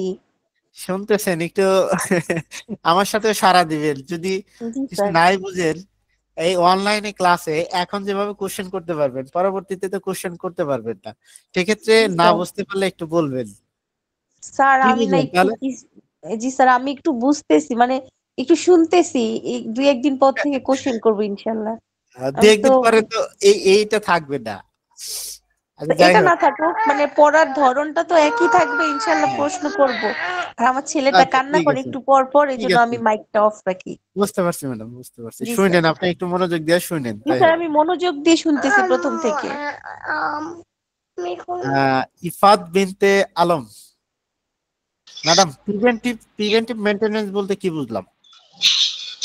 আসসালামু আলাইকুম স্যার। প্রিভেন্টিভটা হচ্ছে মানে যাতে দুর্ঘটনা না ঘটে তার জন্য অগ্রিম হচ্ছে সেটার রক্ষণাবেক্ষণ করা আর কি, ঝুঁকিটা এড়ানোর জন্য। জি ম্যাডাম, মানে পূর্ব প্রস্তুতি নিয়ে থাকা, মানে জি গাড়িকে রাস্তায় নামানোর আগে আমাকে ভালো, যদিও আমরা জানি যে ভালো আছে, তবুও সবকিছু চেক করে নেওয়াটাই হলো প্রিভেন্টিভ মেইনটেনেন্স। চেক করে নিয়ে তারপর তার ফিটনেস ঠিক আছে নাকি যাচাই করে তারপরে আমরা কি করি, বের করি, রাস্তায় বের করি। দেখবেন যে এরোপ্লেন যদি দেখেন, এরোপ্লেনে ও জানে যে ভালো, তবুও ওকে কি করে, ফ্লাই করার আগে অবশ্যই অবশ্যই তাকে দেখতে হয় যে এই প্লেনটা কোথাও কোনো ত্রুটি আছে নাকি। তার আগে কিন্তু ফ্লাই করতে পারে না। ওইখানে আহ, আহ, একটা পজিশন মানে সেক্টরই থাকে যে শুধু চেক আপ করবে, তখন সেটা কিন্তু প্রিভেন্টিভ মেইনটেনেন্স করে তারা। আর কারেক্টিভ মেইনটেনেন্স হলো আমার কোনো কিছু রিপেয়ার করার প্রয়োজন, অথবা হলো নষ্ট হয়ে যাচ্ছে যাচ্ছে এবং যায় নাই, তবুও তাকে একটু পরিচালনা করে বা একটু ঠিকঠাক করে আমি কাজ পরিচালনা করতে পারবো, সেটা হলো কারেক্টিভ মেইনটেনেন্স। আশা করি সবাই ক্লিয়ার নাকি? স্যার কারেক্টিভ মেইনটেনেন্সটা এরকম ভাবে বলা যায় না স্যার, কাজ করার মনে করেন যন্ত্রটা নষ্ট হয়ে গেছে তাৎক্ষণিকভাবে এটা ঠিক করে তারপরে কাজটা সম্পূর্ণ করা, এরকম কিছু না? হ্যাঁ হ্যাঁ, এরকমটাই বোঝাচ্ছি আমি স্যার। তাৎক্ষণিক তাৎক্ষণিক বলতে কি, যে আপনি কাজটা করতে গেছেন, এখন ওই যে ম্যাডামের সোল্ডারিং আয়রন দিয়েই বলি, ম্যাডামের সোল্ডারিং আয়রনে অনেকদিন যাবত লিড রেখে ওইভাবে রেখে দিছে। দেখা গেছে যে ওইটাতে যদি সে সরাসরি কাজ করে, তখন কিন্তু ওই যেই কাজটা করবে, বা একটা যদি মাইক্রোফোন রিমুভ করে একটা ফোন থেকে, তো সেইখান থেকে কিন্তু কত ইজিলি সেটা করতে পারবে না। যদি ওইটাকে আপনি একটু পরিষ্কার করে পরিচ্ছন্ন করে নেন, তাহলে কিন্তু খুব ইজিলি উঠাইতে পারবেন এবং কি লাগাইতে পারবেন। এইটা হলো কারেক্টিভ মেইনটেনেন্স। বুঝতে পারছেন? জি স্যার, ধন্যবাদ। আপনি স্যার কোন কোন সেক্টরে, আমাকে একটু বলবেন? আপনার সেক্টরে একটা উদাহরণ দিই। স্যার আমি প্লাম্বিং এ। প্লাম্বিং এ আপনার একটা রেঞ্জ অনেকদিন যাবত এমনি রেখে দিছেন, মরিচা পড়ে গেছে। এখন ওইখানে আপনি যতভাবেই ধরতেছেন, সেটা মরিচার কারণে স্লিপ খাচ্ছে বা আহ, ভালোভাবে আপনি কাটতে পারতেছেন না। যখন আপনি ওই রেঞ্জটাকে একটু মডিফাই করবেন, যেইখানে আপনার প্রবলেমটা দেখতেছেন সেটাকে একটু ঠিকঠাক করে নিলেন, তারপর পাইপটা কাটলেন, তখন কিন্তু আপনার সুন্দর হয়ে কাটবে। এই যে যে আপনি আহ, ওই টুলসটাকে আপনি একটু ঠিকঠাক করলেন, যে যে মরিচাগুলা আপনি কি করলেন, পরিষ্কার পরিচ্ছন্ন করলেন, সেইটাই হলো কারেক্টিভ মেইনটেনেন্স। কাজ করতে যায় আপনার সমস্যাটা হচ্ছে, তখন আপনি তাৎক্ষণিক কি করতেছেন, পরিষ্কার ঠিক করে নিচ্ছেন। Clear sir? স্যার জি তাহলে তো স্যার। স্যার বিমানের যে এক্সাম্পলটা দিলেন স্যার, হ্যাঁ বিমান তো স্যার ফ্লাই করার আগে চেক করছে, হ্যাঁ, আর সেটা তো এটা তো প্রিভেন্টিভ স্যার কাজ মেইনটেনেন্স। করার ফ্লাই করার আগে চেক করে সেটা উপরে উঠছে। হ্যাঁ আর এটা তো স্যার এই যে এখন যেটা দিলেন যে মরিচা ধরছে, তো হ্যাঁ, মরিচা ধরে এটা দিয়ে কাজ করছে, তো দুইটা এক্সাম্পল মিলাইতে পারছি না স্যার। দেখেন প্রিভেন্টিভ মেইনটেনেন্সটা আমি বলছি, বিমানের যে উদাহরণটা দিছি সেইটা হলো, বিমান আমরা জানি ঠিকঠাক আছে, তবুও ফ্লাই করার আগে আমার ওইটা চেক আপ করা হচ্ছে, মেনটেনেন্স করা হচ্ছে, যে এই ধরেন যে যেই মেশিনারি আছে বা পাখাটা যে নিচের যে চাকাটা আহ, যখন আমি ল্যান্ড করব তখন নামবে, তো ওই চাকাটা আমার, আমি নেমে ল্যান্ড করার আগেও, ল্যান্ড করার পরেও আমি বুঝতে পারছি যে এটা ঠিক আছে, যখন আমি আবার ফ্লাই করব তখন আমি ওইটাকে চেক আপ করবো যে ঠিক আছে কিনা, বা কোনো ত্রুটি হতে পারে কিনা, ভবিষ্যতে কোনো ত্রুটি হতে পারে কিনা, সেটা হলো প্রিভেন্টিভ মেইনটেনেন্স। আর এই যে যে মরিচা পড়ছে, মরিচা পড়ার কারণে পাইপটা কাটতে পারতেছে না, সে পাইপটা কাটলেও তার যে পাইপের যে শেপটা আসার কথা সেই শেপটা আসতেছে না। তো তখন আমরা কি করব, যে ওই মরিচাটাকে আগে পরিষ্কার করব, পরিষ্কার করার পরে তারপর পাইপটা কাটলে আমার শেপটা আসতেছে। এই রেঞ্জটা কিন্তু একদম অকেজো হয়ে যায়নি, সে কাটতেছে কিন্তু ভালো করে আমার শেপটা পাচ্ছি না। যখন আমি ওই মরিচাটা পরিষ্কার পরিচ্ছন্ন করলাম তখন কিন্তু এটা corrective maintenance. Madam clear? Sir যেমন ধরেন স্যার আমি সেলাই কাজ করব, হ্যাঁ তো সেলাই সেলাই কাজ করার আগে আমি জানি আমার মেশিনটা সবকিছু ঠিকঠাক আছে, আমার পাওয়ার তারপরে নিডেল এগুলো সব ঠিক আছে, তারপরও আমি কি করব, আমার পাওয়ার নিডেল এগুলা চেক করে নিব, হ্যাঁ চেক করে নেবেন। করে তারপরে আমি আমার কাজটা করব। হ্যাঁ চেক এরকম। করে, এই যে চেক করে কাজটা করতেছেন সেটা হলো প্রিভেন্টিভ মেইনটেনেন্স। এখন ওই সেলাই মেশিনেই আপনি দেখতেছেন যে বারবার আপনার নিডেলটা কি হচ্ছে, সুতাটা কেটে যাচ্ছে, তখন বুঝতে পারবেন যে নিডেলটা আমার কি হবে, যে বাঁকাতেরা আছে, বাঁকাতেরা আছে বলেই আমার ওই নিডেলটা থেকে সুতাটা কেটে যাচ্ছে। এই যে যে আপনি সোজা করে নিলেন, কারেক্টিভ মেইনটেনেন্স করে নিলেন, এটা হলো কারেক্টিভ মেইনটেনেন্স। ম্যাডাম আপনার অকুপেশন দিয়ে চেষ্টা করলাম, বুঝতে পারছেন এখন? জি স্যার বুঝতে পারছি। হ্যাঁ, না বুঝতে পারলে কোশ্চেন করবেন, যত কোশ্চেন করতে পারেন আমাকে, না পারলেও আমি জেনে আপনাকে জানাবো। কোশ্চেন যত করবেন আমার তত ভালো লাগে, বুঝতে পারছেন স্যার ম্যাডাম? তাহলে আমরা মেইনটেনেন্স সম্পর্কে, জি ম্যাডাম স্যার। কারেক্টিভ মেইনটেনেন্স বলতে তাৎক্ষণিক ভাবে বোঝায় না স্যার? মনে করেন যে একটা কাজ করতে হ্যাঁ করতে হ্যাঁ আমরা তাৎক্ষণিক আমার কাজ মনে করেন যেটা জিনিস সমস্যা হয় যেটা তাৎক্ষণিক রিপেয়ারিং করে আবার কাজটাকে সম্পূর্ণ করাকে মনে করেন যে কারেক্টিভ মেইনটেনেন্সে পড়ে না, এরকমটা কি? জি স্যার, জি স্যার। ধন্যবাদ স্যার। আপনি কারেক্টিভ, ওই যে আপনাকে বারবার, আপনি কোন ডিপার্টমেন্টের স্যার? সেম প্লাম্বিং স্যার বললাম। প্লাম্বিং, হ্যাঁ প্লাম্বিং, ওই যে ওইটা বুঝাইলাম, আপনার রেঞ্জ দিয়েই তো অনেকবার উদাহরণটা দিলাম, যে কাজ করার সময় আপনার যে শেপটা পাচ্ছেন না, মরিচার কারণে শেপটা পাচ্ছেন না, তাৎক্ষণিক যেই আপনি হলো মরিচাটাকে পরিষ্কার করে আবার কাটতে শুরু করলেন তখন আপনি শেপটা পাইলেন, ওই যে যে মরিচাটা পরিষ্কার করলেন ওইটা হলো কারেক্টিভ মেইনটেনেন্স। বুঝছি স্যার, ধন্যবাদ স্যার। এমন কেউ আছেন যে বুঝতে পারেন নাই? এইখান থেকে কিন্তু আপনার কোশ্চেন থাকতে পারে, এমসিকিউ আকারে থাকতে পারে, রিটেন কোশ্চেনও থাকতে পারে, শর্ট কোশ্চেন থাকতে পারে।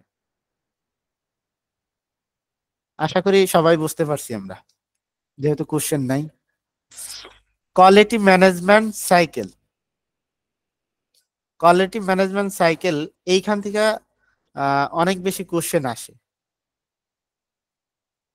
এইখানে প্ল্যান, ডু, অ্যাক্ট, তিনটা জিনিস।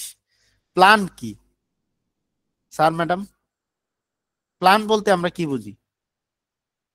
কোনো কাজ করার আগে আমরা এটা প্ল্যান করি স্যার, এরকম কিছু। হ্যাঁ, আর কোনো কাজ পরিকল্পনা। করতে গিয়ে করার আগে আমরা একটা প্ল্যান করে নিই। আমরা একটা বাড়ি কর্ম করব, পরিকল্পনা। হ্যাঁ পরিকল্পনা। আমরা একটা বাড়ি করব, সেই বাড়ি করতে গেলে প্রথমে কোথায় যেতে হবে? আমাকে যাইতে হবে আর্কিটেকচার ডিজাইনার কাছে বা সিভিল ডিজাইনার কাছে।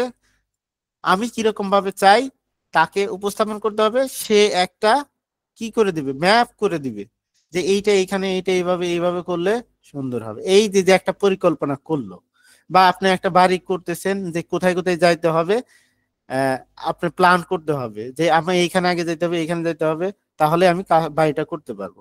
এই যে যে প্ল্যান করতেছেন, এইটাই হলো প্ল্যান, যে এই জিনিসগুলাই হলো প্ল্যান।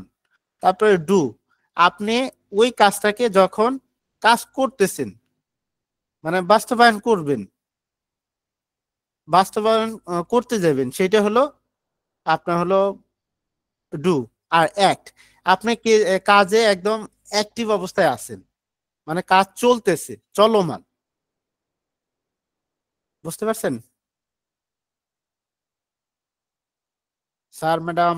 জি স্যার বুঝতে পারছি। জি স্যার বুঝছি। এখন যদি এরকম কোশ্চেন আসে যে কোয়ালিটি ম্যানেজমেন্ট সাইকেল কি, তাহলে আমরা বলতে পারবো না। বা কোয়ালিটি সাইকেলের কি কি আছে সেই এরকম ভাবে লিখে দিবেন, ডু, প্ল্যান, ডু, অ্যাক্ট, এটা লিখে দিলেই হবে।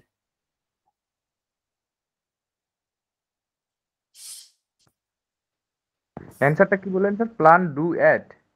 হুম ওকে স্যার, ধন্যবাদ।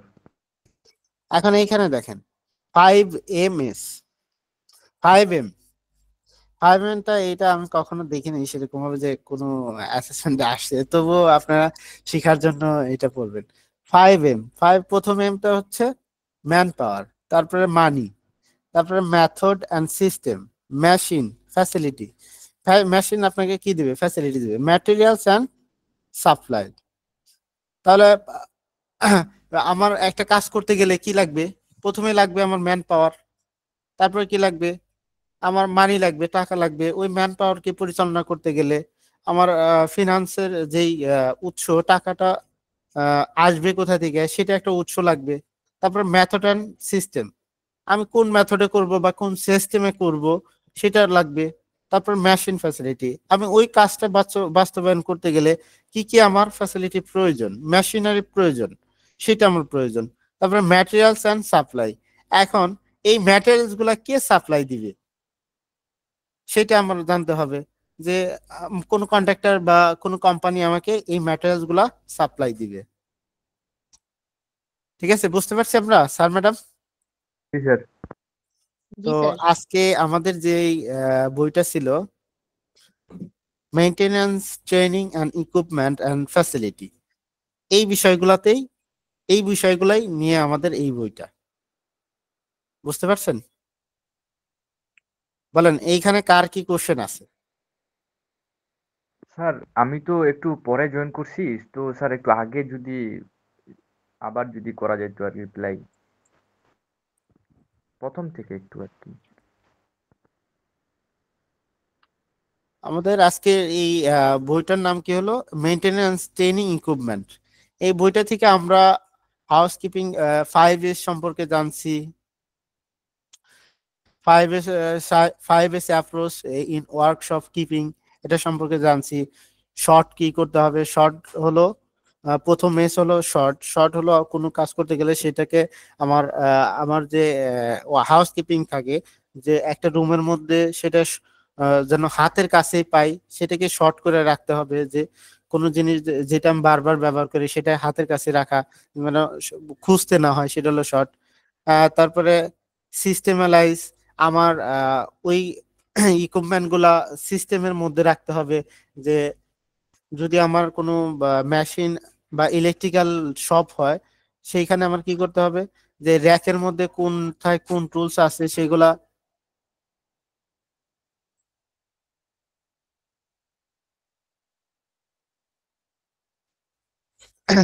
সেগুলো আমাদেরকে একটু দেখতে হবে। তো এই বিষয়গুলো আপনারা একটু দেখবেন, হ্যাঁ। আর ভিডিও ক্লাসটা একটু দেখে নেবেন স্যার, হ্যাঁ। তবু আমি একটু পয়েন্ট গুলো বলে যাচ্ছি। তারপর আমরা কি পড়লাম? যে characteristic of well organization workshop. একটা ভালো একটা ওয়ার্কশপে আমার অর্গানাইজ করতে গেলে কি কি ক্যারেক্টারিস্টিক থাকতে হবে, এই যে কিছু পয়েন্ট আছে সেইগুলা লিখে দিবেন। দেন তারপরে সেফটি ফ্যাক্টর কি কি থাকতে হবে, আমার সেফটি ফ্যাক্টরে কি কি রাখতে হবে, আমার রেগুলার চেক করতে হবে, পিপি রাখতে হবে, তারপরে সেফটি সাইন সিম্বল রাখতে হবে, যাতে সবাই ওই সিম্বল গুলা দেখেই বুঝতে পারে যে এইখানে এই ডেঞ্জার জোন আছে, এইখানে এই প্রবলেম হতে পারে। তারপর হলো equipment and machinery and materials are use according সব। তো ওই ইকুইপমেন্ট এবং ম্যাটেরিয়ালস গুলা কিভাবে ইউজ করবেন সেগুলোর একটা ম্যানুয়াল বা চিত্র আকারে দেওয়া থাকতে পারে, এই জিনিসগুলো একটু দেখবেন। তারপর বেসিক ফার্স্ট এইড কিট, আপনার ফার্স্ট এইড বক্সে কি কি ম্যাটেরিয়ালস থাকবে সেই সম্পর্কে। ফার্স্ট এইড ম্যাটেরিয়ালস কি কি থাকবে স্যার? যে অন টাইম ব্যান্ডেজ থাকবে, তারপরে বায়োডিন থাকবে, তুলা থাকবে, কাঁচি থাকবে, এই জিনিসগুলো রাখতে হবে। Then teacher centre, student centre, self paced. And teacher centre কি? টিচার সেন্টার যে টিচারের মতোই লেকচার দিয়ে যাচ্ছে, স্টুডেন্টের কোনো স্টুডেন্টদের কোনো রিকোয়ারমেন্ট সে ফিল আপ করতেছে না, শুধু সে তার মতো করেই লেকচার দিয়ে যাচ্ছে, সেটা হলো টিচার টিচার সেন্টার। সেন্টারে কি তার টিচারকে কোনো প্রশ্ন করা যাবে না বুঝলে? টিচার সেন্টার হ্যাঁ করতে পারেন, কিন্তু সে টিচার তার মনোমর্জি অনুযায়ী সে কোশ্চেনের আনসার দিতেও পারে নাও পারে। বুঝতে পারছেন? এখন দেখেন 60 জন স্টুডেন্ট যদি থাকে, সে যদি একটা করে কোশ্চেন নেয় প্রত্যেকজনের কাছ থেকে, বা 10 জনের কাছ থেকে যদি নেয়, আমার 40 মিনিটের একটা সেশন থাকে, সেখানে কিন্তু 45 মিনিটের একটা ক্লাস থাকে, সেইখানে কিন্তু এত কোশ্চেন নেওয়ার সুযোগ সুবিধা নাই। সো সে যতটুকু লেকচার দিব ততটুকুই শুনে চলে আসে। পরবর্তীতে আমাদের একটা জেনারেশন এরকম হয়ে গেছে যে এখন প্রাইভেট পড়ে, যে টিচারের তো ওইরকম বোঝে না, এখন প্রাইভেট পড়ে, সবাই প্রাইভেট পড়ে বুঝে না। প্রাইভেট যে পড়তেছে এটা কিন্তু আবার স্টুডেন্ট সেন্টার, কারণ স্টুডেন্টের চাহিদা অনুযায়ী পড়াচ্ছে। বুঝতে পারছেন? আমাদের টিবেট সিস্টেমের যে সেশনগুলো আমরা কন্ডাক্ট করি সেগুলো হলো স্টুডেন্ট সেন্টার। সেলফেস কি, যে আমি নিজে নিজের উদ্যোগে নিজের আগ্রহে কারো কাছ থেকে শেখা, বা কোনো ইউটিউব থেকে শেখা, কোনো বই গাইডে করে শেখা, সেটা হচ্ছে সেলফ ফেস লার্নিং। তারপরে কি আছে আমার লার্নিং রিসোর্স কি কি হতে পারে? লার্নিং রিসোর্সে টেক্সট বুক থাকতে পারে, থাকবে। তারপর হলো ওয়ার্কশপ ম্যানুয়াল থাকবে, টেকনিক্যাল ইনফরমেশন থাকবে, প্রোডাক্ট ইনফরমেশন থাকবে, ইনস্ট্রাক্টর ডেভেলপমেন্ট লার্নিং ম্যাটেরিয়ালস থাকবে, ভিডিও থাকবে, তারপরে ইম্প্যাক্ট সিডি থাকবে, অডিও থাকবে। এই জিনিসগুলো থেকে আমরা কি, এগুলো হলো আমাদের রিসোর্স, এগুলো থেকে আমরা শিখতে পারি। এক কথা হলো যে আমরা যেই জিনিসগুলো থেকে ইনফরমেশন গ্যাদার করতে পারি সেটাই হলো আমার লার্নিং রিসোর্স। আর যেই যেই ইনফরমেশন গ্যাদার করতে যায় আমার যেই ইকুইপমেন্ট গুলো ব্যবহার করতে হতেছে সেটা হলো লার্নিং ইকুইপমেন্ট। যেমন সেইখানে হলো ডিভিডি প্লেয়ার হতে পারে, এই যে আমি ফোন দিয়ে আপনি ইয়া ফোন দিয়ে আপনি আমার ক্লাসটা শুনতেছেন, এই যে কথা বলতে শুনতেছেন, এইখান থেকে কিছু ইনফরমেশন পাচ্ছেন, আপনার লার্নিং হচ্ছে, এইটা হলো আপনার একটা ইকুইপমেন্ট। আমি যে এই যে কথা বলতেছি কম্পিউটার দিয়ে, মাইক্রোফোন দিয়ে, এইগুলো হলো ইকুইপমেন্ট। দেন আপনি একটা শপ তৈরি করতে গেলে কি কি বিষয় কনসিডার করতে হবে, লেআউটে কি কি বিষয় কনসিডার করতে হবে, আপনার অ্যাভেলেবল স্পেস প্রয়োজন, যাতে আপনি সবকিছু খুব ইজিলি মুভ করাইতে পারেন বা রাখতে পারেন, আপনার কাজের যেন ব্যাঘাত না ঘটে সেরকম। আপনার পর্যাপ্ত পরিমাণে লাইট রাখতে হবে, ভেন্টিলেশন রাখতে হবে, যে আলো বাতাস আসার জন্য, বাইরে থেকে আলো বাতাস আসার জন্য আপনার ভেন্টিলেশন ব্যবস্থা রাখতে হবে। তারপর হলো electrical outlet and power supply, আপনার ইলেকট্রিক্যাল আউটলেট রাখতে হবে যাতে সহজে আপনি কোনো মেশিনারি পাওয়ার দিয়ে আপনি পরিচালনা করতে পারেন। মেশিন প্লেসমেন্ট থাকতে হবে। এই জিনিসগুলো আমার কনসিডার করে আমার একটা শপ লেআউট তৈরি করতে হবে। তারপরে এখন এখানে হলো example of materials that can be recycle include, আমাদের কি কি ম্যাটেরিয়ালস রিসাইকেল করে আমরা ব্যবহার করতে পারবো সেই জিনিসগুলো দেওয়া আছে। যেমন গ্লাস থাকতে পারে, গ্লাসগুলো যদি ভাঙা যায় আমরা কাচের যে কাঁচ গলায় আবার ওইটাকে রিপেয়ার করে আবার একটা নতুন গ্লাস তৈরি করা যায়, সেটা আমরা রিসাইকেল করে ব্যবহার করতে পারি। প্লাস্টিক পারি, মেটাল পারি, পেপার পারি, আবার আদার পেপার অ্যান্ড কার্ডবোর্ড পারি, ব্যাটারি ব্যাটারিও কিন্তু আমরা রিসাইকেল করে ব্যবহার করতে পারি। স্যার আমার একটা কোশ্চেন ছিল, জি আগের স্যার। কোশ্চেনটা যদি আমাদের অ্যাসেসমেন্টে আসে তাহলে আমরা কয়টা দিব? অনেকগুলো তো এখানে অপশন আছে। কোনটা? এইটা সেফটি ফ্যাক্টর? আগেরটা স্যার, আগেরটা। জি স্যার। এইখান থেকে আপনি কমপক্ষে 5-7টা দিবেন, সেটা আপনার মাথায় থাকবে, আপনি নিজেই দেখেন কি কি ইকুইপমেন্ট আপনি ব্যবহার করে থাকেন। স্যার এটা না, এর পরেরটা বোধহয় সেফটি ফ্যাক্টর, এই ফ্যাক্টর অফ কনসিডার লেআউট জি জি সব। জি স্যার, এটা ওইটা স্যার। স্যার পরীক্ষার হলে তো তিনটাও মনে থাকে না স্যার। দেখেন আপনার পর্যাপ্ত পরিমাণে কি জায়গা থাকতে হবে, এটা কি মনে থাকবে না? তারপরে লাইটিং ব্যবস্থা, পর্যাপ্ত পরিমাণে লাইটিং ব্যবস্থা থাকতে হবে, তারপরে ভেন্টিলেশন থাকতে হবে। আপনি একদম পিকচার দেখেন। একটা জিনিস কি, আপনি যখন কোনো কিছু পড়তেছেন বা রিয়েলাইজ করবেন, আপনি ওইটার পিকচার দেখেন, পিকচার দেখতে দেখবেন যে অটোমেটিকলি আপনার মাথায় থাকবে। এগুলা কিন্তু আমাদের বাস্তবিক লাইফে আমরা সবকিছু কিন্তু ব্যবহার করে থাকি। কিন্তু স্যার আমাদের কয়টা লিখতে হবে, অ্যান্সার করতে হবে আপনি কয়টা, পাঁচ এটা যদি সাতটা মিনিমাম 5-7টা লিখবেন, 10টা লিখলে ভালো। স্যার নির্দিষ্ট কোনো উল্লেখ থাকবে না আমাদের কয়টা না লিখতে হবে? না, আমার তো 10টা, আপনি 10টা লেখেন, আমি বলবো 10টা লেখেন, কম লেখেন না। 10টা লিখলে তাহলে বুঝবো যে ওনার এই জিনিসগুলো মাথায় আছে। যখনই আপনি 2টা বা 3টা লিখতেছেন তখন বলতে পারতেছে যে এই সম্বন্ধে তার জ্ঞান কম আছে। বুঝতে পারছেন? তো আমি বলবো যে 10টা লেখেন, মিনিমাম 10টা লেখেন। আর যদি নাই পারেন 5-7টা লেখেন। Clear madam? জি স্যার। ঠিক আছে, তাহলে আমরা আগাতে পারি। তারপরে কি বললাম, টুলস কত প্রকার, ইকুইপমেন্ট কত প্রকার, সেটা আমরা জানলাম। তারপরে মেইনটেনেন্স। মেইনটেনেন্স কি, যে কোনো কিছু উম, কি বলে, সহযোগিতা করেন আমাকে একটু।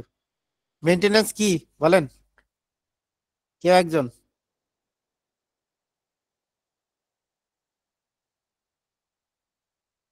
স্যার ম্যাডাম কেউ নাই?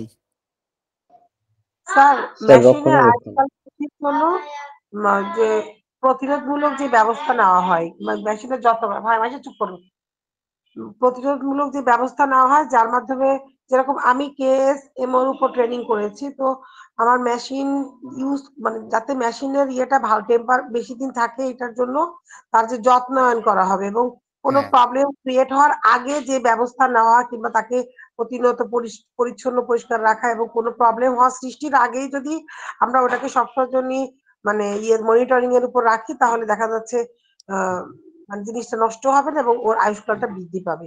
জি ম্যাডাম, আপনাদের এইটা কোশ্চেন করার একটাই কারণ, এইখান থেকে একটা কোশ্চেন থাকতে পারে।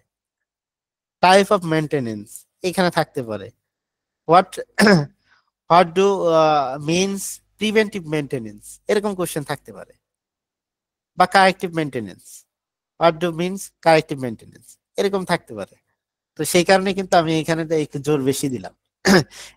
শুনেন, কোথায় কোথায় আমরা একটু আহ, বেশি করে আলোচনা করি, সেইখান থেকে কোশ্চেন গুলো তো একটু বেশি থাকে। আপনারা এইটা একটু মাথায় রাখবেন। বুঝতে পারছেন স্যার ম্যাডাম? তাহলে আমরা প্রিভেন্টিভ মেইনটেনেন্স কি, যে কোনো কিছু, আমি একদম সহজ ভাষা আমার মতো করে বলি, যে কোনো কিছু করার আগে ভালো হয়েছে জেনেও তাকে রক্ষণাবেক্ষণ করাকেই হলো আমার প্রিভেন্টিভ মেইনটেনেন্স। আর যখন কোনো কিছু কাজ করতে যায়, যে তাৎক্ষণিক কোনো কারেকশন করতে হয়, সেটা হলো কারেক্টিভ মেইনটেনেন্স। তারপরে কোয়ালিটি ম্যানেজমেন্ট। কোয়ালিটি ম্যানেজমেন্টে কি আছে, প্ল্যান আছে, ডু আছে, অ্যাক্ট আছে। আর 5M আপনার man power, money, method and systems, এগুলাই আছে। তো আজকের মতো এই সিভিএলএম এর বাহিরে আর কিছু নাই। স্যার 5S নিয়ে আরেকটু যদি বলতেন। 5S, স্যার 5MS জি স্যার, জি। 5MS। হ্যাঁ হ্যাঁ স্যার, 5MS। 5MS এ হলো, প্রথমে আমার কি আছে, ম্যান পাওয়ার প্রয়োজন। কোনো কাজ করতে গেলে আমার কি করতে হবে, ম্যান পাওয়ার প্রয়োজন। ম্যান পাওয়ার প্রয়োজন হলে আমার যে আর্থিক আর্থিক লাগবে, আর্থিক যেই উৎসটা লাগবে সেটা মানি, মানে যেইখান থেকে আমি এইটা দিয়ে ম্যান পাওয়ারটাকে চালাইতে পারবো, সেটা হলো আমার মানি। তারপর মেথড অ্যান্ড সিস্টেম, কোন সিস্টেমে আমি বা কোন মেথডে এইটাকে পরিচালনা করব, এই কাজটাকে পরিচালনা করলে আমার সহজ হবে। দেন মেশিনারি ফ্যাসিলিটি, আমি কোন মেশিনারি ফ্যাসিলিটি নিয়ে আমি এই কাজটাকে সম্পন্ন করব। তারপরে ম্যাটেরিয়ালস অ্যান্ড সাপ্লায়ার, এখন কে আমাকে ম্যাটেরিয়ালস সাপ্লাই দিবে, বা ম্যাটেরিয়ালস আমি কোথায় থেকে পাবো, সেই বিষয়টা, কোথায় থেকে আমি কম পাবো, কম দামে পাবো, সেই জিনিসগুলো নিয়েই আমার এটা হলো 5S। Clear madam? আপনি যদি কোনো কিছু সংযুক্ত করতে চান বলেন।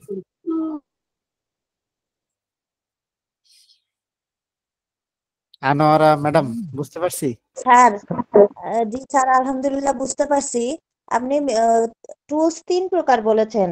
আমি আসলে সিবিএলএম খুঁজতেছি, কিন্তু আমি টুলস কয় প্রকার এটা কোনো জায়গায় লেখা খুঁজে পাচ্ছি না। একটু যদি বলতেন কয় নাম্বার পেজে আছে বা টপিকে আছে। রুলস পাচ্ছেন না, না? পেজ নাম্বারটা আমারও মনে নাই, তবে আমাকে দেখতে হবে। দেখে আমি আপনাকে জানাবো কত নাম্বার পেজে, অথবা গ্রুপে আমি লিখে দিব। স্যার স্যার স্যার, আমার একটা প্রশ্ন ছিল। স্যার হ্যাঁ, স্লাইডগুলো কি পিডিএফ করে দেওয়া যায়? স্লাইড গুলো না দিলেও আপনার প্রত্যেকটা বই থেকে আমি সবকিছু নিছি। বুঝতে পারছেন না, স্যার? স্লাইডগুলো যদি পিডিএফ করে দেওয়া যায় তাহলে মোটামুটি নোট আকারে থাকলো ভালো আচ্ছা, আমি হতো আর চেষ্টা করব আপনাকে স্লাইড গুলো দেওয়ার, আর দিয়ে দিব কি। স্যার ইনশাল্লাহ। ঠিক আছে। না দিলে একটু মনে করাই দিন। ঠিক আছে, ওকে স্যার। ওকে। স্যার মেন বুঝতাম না, একটু আরেকবার যদি শিওর করতেন আমাকে। ম্যান পাওয়ার মেন পাওয়ার বলতে স্যার আমাদের কাজ করার, কোনো কিছু করার একটা ক্ষমতা বা আমাদের ইচ্ছা প্রকাশ, এরকমটা না? ধরেন আপনি একটা কাজ করতে, আপনি একটা বাড়ি করতে গেছেন।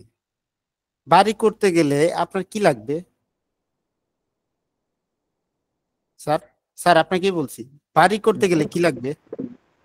স্যার বাড়ি করতে গেলে তো প্রথমে আমাকে জায়গাটা সিলেক্ট করতে হবে, না আমাদের না, মালাম। বাড়ি সে সবকিছু সিলেক্ট করলেন, সবকিছু সিলেক্ট করলেন, এখন আপনি কাজ করতে গেলে আপনার কি লাগবে সর্বপ্রথম? সবার আগে তো স্যার আমার কাজ করার ইচ্ছাটা থাকতে হবে, মেন পাওয়ারের। তারপর টাকা মেন লাগবে। পাওয়ার, আপনি যে এই যে মিস্ত্রিরে নিয়ে আসলেন, একটা বাড়ি করতে গেলে একটা মিস্ত্রিকে নিয়ে আসলেন, সে যে কাজ করে দিচ্ছে, এইটাই হলো মেন পাওয়ার। আপনার যে এমপ্লয়ি, আপনি মেন পাওয়ার। আমাদের যদি দেশের ধরি, দেশের মেন পাওয়ার ধরি, আমরা যে যে জনশক্তি আছি, আমরাই হলো মেন পাওয়ার দেশের জন্য। বুঝতে পারছেন স্যার? জি স্যার, জি স্যার, ধন্যবাদ স্যার।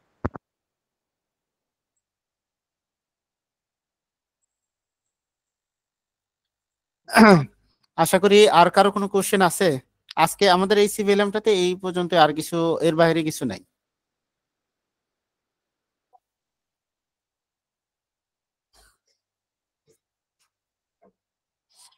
স্যার কারো কোনো কোশ্চেন আছে?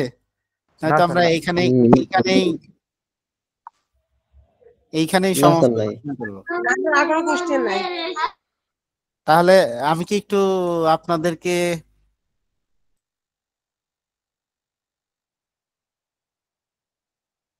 ফিডব্যাক নেই নাকি?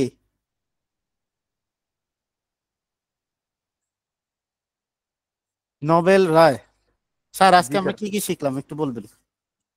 নতুন কি কি শিখলাম? নোবেল রায় আছেন? জি স্যার, জি স্যার। স্যার নতুন তো অনেক কিছুই শিখলাম আমরা আজকে। হুম, কি কি জানলাম আপনি একটু যতটুকু মনে আছে ততটুকুই শেয়ার করেন। যেমন টুলস সম্পর্কে আমার ধারণা ছিল না, টুলস। তারপর এছাড়া একটু আগে বললেন না মেন্স পাওয়ার হুম। বা এগুলো আর কি, মানে অতটা ভালো মতো বলতে পারতেছি না, মানে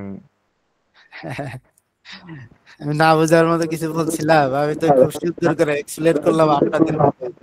বুঝছি সবকিছু, কিন্তু মানে মানে বলতে পারতেছি না, এটাই। আহ, ঠিক আছে, আমাদের সায়েদা শিরিন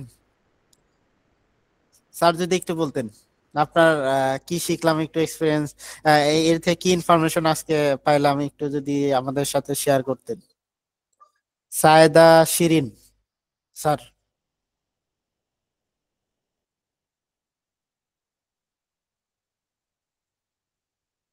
স্যার বোধহয় বলতে যে আটকে গেছে। সাকিবা আইরিন স্যার।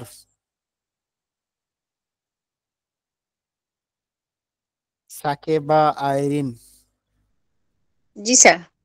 জি স্যার, একটু স্যার শেয়ার করুন। আমরা মানে যেটুকু মনে আছে টুলস 5 মেইনটেইনিং এগুলা সম্পর্কে এগুলো মনে আছে আর কি। লাস্টে দুইটা দেখাইছি, এই দুইটাই মনে আছে, আর বাকিগুলো মনে নেই না। 5S প্রথম পড়াইলাম, দিকে হচ্ছে ক্যারেক্টারিস্টিক পড়াইলাম, রিসোর্স পড়াইলাম। ফার্স্ট এইড কিট ওটা বলছিলেন, এরপর একদম প্রথমেরটা মনে হয় একটু ভুলে গেছি। আহ তারপর কে আছে? শারমিন নূপুর স্যার, শেয়ার করবেন একটু।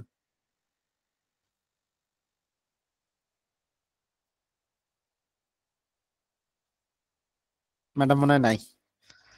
মরিয়ম পারভিন স্যার, একটু শেয়ার করবেন। হ্যাঁ, আসসালামু আলাইকুম জি স্যার বলেন।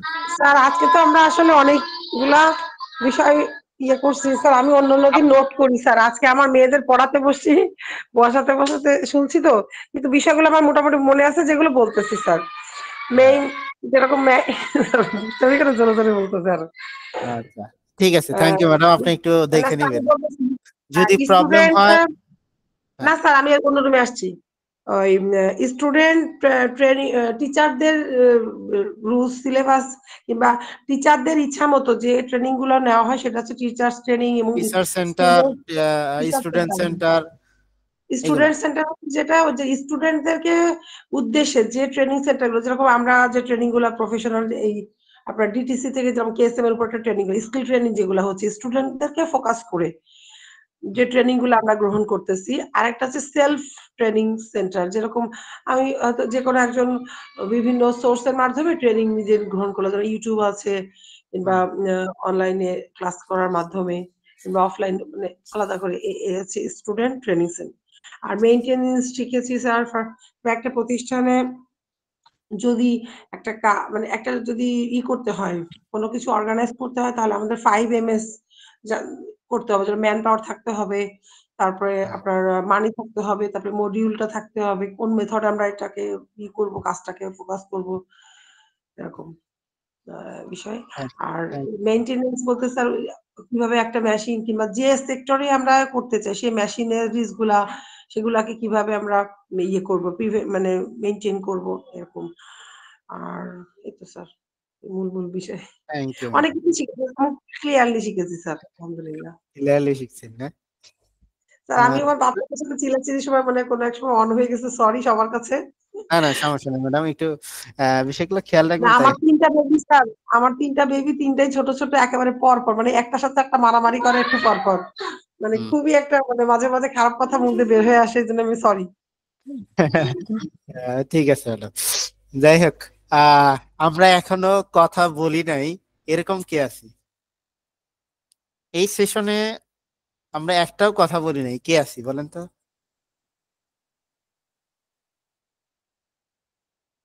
জান্নাতুল ফেরদৌস মানে কথা বলেন নাই। ম্যাডাম স্যার কে আছেন? স্যার আমি বলছি তো, আমি যে ফার্স্ট এইড এর সময় যখন হচ্ছে বায়োডিন আর হেক্সোসোল নিয়ে কথা হচ্ছিল, তখন আমি বলছি না?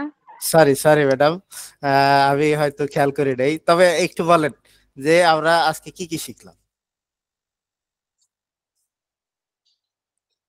স্যার অনেক কিছু তো মনে নেই, কারণ অনেক কিছু পড়াইছেন, কিছু কিছু মনে আছে, সেগুলোই বলি। সেগুলো আপনি প্রথমে হচ্ছে নতুন স্যার কি আপনি শিখলেন? 5S, হ্যাঁ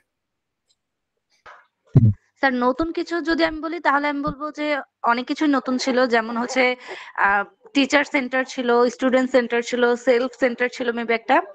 আবার হচ্ছে আমরা যে হাউসকিপিং এর ওইটা শিখলাম, যেটা 5S যেটা শিখলাম, যে সর্ট করব, তারপর হচ্ছে সবকিছু যেন হাতের নাগালে থাকে এগুলো দেখবো।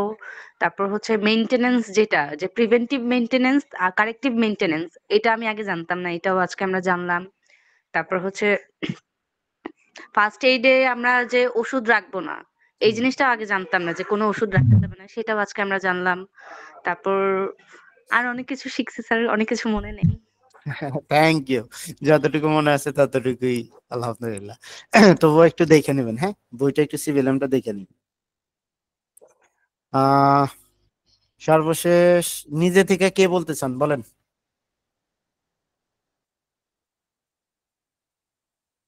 জি স্যার বলেন, হ্যান্ড রেজ করছেন। স্যার আমরা 5 সম্পর্কে জানছি, ফার্স্ট এইড সম্পর্কে জানছি, টিচার্স সেন্টার, স্টুডেন্ট, তারপরে সেলফ সেন্টার, এগুলো সম্পর্কে জানছি। মেইনটেনেন্স কত প্রকার, মেইনটেনেন্স কি, প্রিভেন্টিভ মেইনটেনেন্স কি, কারেক্টিভ মেইনটেনেন্স কি, 5MS সম্পর্কে জানছি। এই তো স্যার। Thank you sir. যাই হোক নাইম স্যার, আপনারা এরিয়া অনেক দূর, সেই সুনামগঞ্জ থেকে জয়েন করছেন, তাই তো? জি স্যার, জি স্যার। হ্যাঁ, যাক, নেটওয়ার্ক গুলো অনেক সুন্দর আছে। সর্বশেষ আর কে নিজে থেকে বলতে চাই?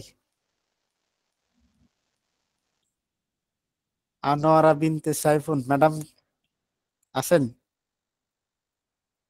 জি স্যার, আলহামদুলিল্লাহ বেঁচে আছি। জি স্যার। স্যার একটু তাহলে কি কি শিখলাম একটু বলতেন? সর্বপ্রথম আমরা শিখেছি যে এই সিবিএলএম পড়ে আমরা আসলে আমাদের লার্নিং আউটকামটা কি, যে মেনটেনেন্সটা কি, আমরা কেন রেগুলার কিভাবে মেনটেনেন্স করব, কি কি বিষয়ে আমাদের ইন্সপেকশন করতে হবে, হাউসকিপিং করতে হবে, কিভাবে এই মেনটেনেন্স ফ্যাসিলিটি গুলো আমরা পেয়ে থাকি, এই বিষয়গুলো। তারপর আমাদের টুলস ইকুইপমেন্ট গুলাকে আমরা কোন জিনিসগুলাকে আসলে মেনটেন করব। তারপরে হচ্ছে আমাদের মেনটেনেন্স ধরনগুলো আসলে কি, কিভাবে করতে হবে। তারপর হচ্ছে আমাদের একটা ক্লাসরুম যে থাকবে, সেই ক্লাসরুমটা আসলে কেমন হবে, তার পরিবেশটা কেমন। আহ, এক কথায় বলা যেতে পারে যে আর্কিটেকচার মানে ক্যাট ডিজাইনটা আসলে কেমন হবে। তারপরে আমরা বিভিন্ন ধরনের আমাদের যে হচ্ছে মেনটেনেন্স করতে হয়, যেরকম রিপেয়ার করতে হয়, এই রিপেয়ার গুলা কিরকম আছে, কখন কোনটা করব, কারেক্টিভ কি আর প্রিভেন্টিং কি। তারপর হচ্ছে 5S, তারপরে 5MS সম্পর্কে আমরা জেনেছি। তারপরে ফার্স্ট এইড বক্সে আসলে কি থাকা উচিত। এই ধর মানে বেশ অনেক কিছু বিষয় সম্পর্কে আমরা আহ, এই সেশনের মাধ্যমে আর কি জানতে পেরেছি। অনেক অনেক ধন্যবাদ, জাজাকাল্লাহ খাইরান। তবে টুলস এর ইয়াটা এখনো খুঁজে পাই নাই, খুঁজতেছি আমি। স্যার অবশ্যই দিবেন আমাকে। আমি অবশ্যই দিব আপনাকে। ঠিক আছে, থ্যাংক ইউ ম্যাডাম। অনেক সুন্দর করে গুছিয়ে বলছেন, আপনাকে অনেক ধন্যবাদ। আপনি অনেক ক্লাসে অ্যাক্টিভ ছিলেন। বোঝা যায় যে আপনাদের যখন ফিডব্যাক নেই তখন বোঝা যায় যে কতটুকু অ্যাক্টিভ ছিলেন।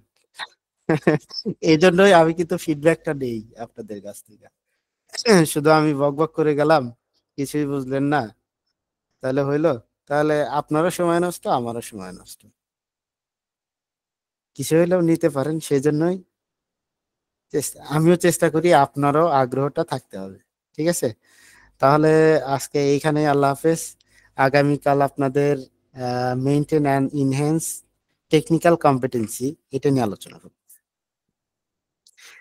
স্যার হ্যাঁ, একটা রিকোয়েস্ট মানে থাকবে আর কি, যদি সম্ভব হয়, যে জি, একটা সিবিএলএম এ আমরা কি কি পড়তেছি প্রত্যেকটা জাস্ট পয়েন্টের নাম ইন দা ইন্ড এটা দেওয়ার জন্য আমরা স্ক্রিনশট নিয়ে রাখলাম বা লিখে রাখলাম। এটা আমাদের সবার একটা মানে ওভারঅল এই সিবিএলএম এর উপর একটা ওভারভিউ হয়ে যাবে যে এই সিবিএলএম এ আসলে এই জিনিসগুলো আছে। ম্যাডাম, তখন আমি মনে করব যে আপনারা যদি ক্লাসটা করেন একটু নোট করেন, সেটাতে বেটার হয়। শুধু আপনি ওইটা নিয়ে নিলেন, তখন আপনার পড়ার আগ্রহটা কতটা থাকবে আমি জানি না, শুধু ওইগুলাই একটু দেখবেন।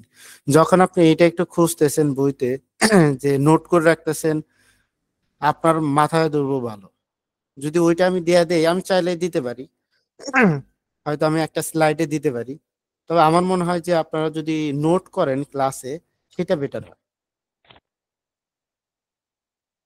ঠিক আছে স্যার, দিবেন বুঝতে না পারছেন? বললেই হয়।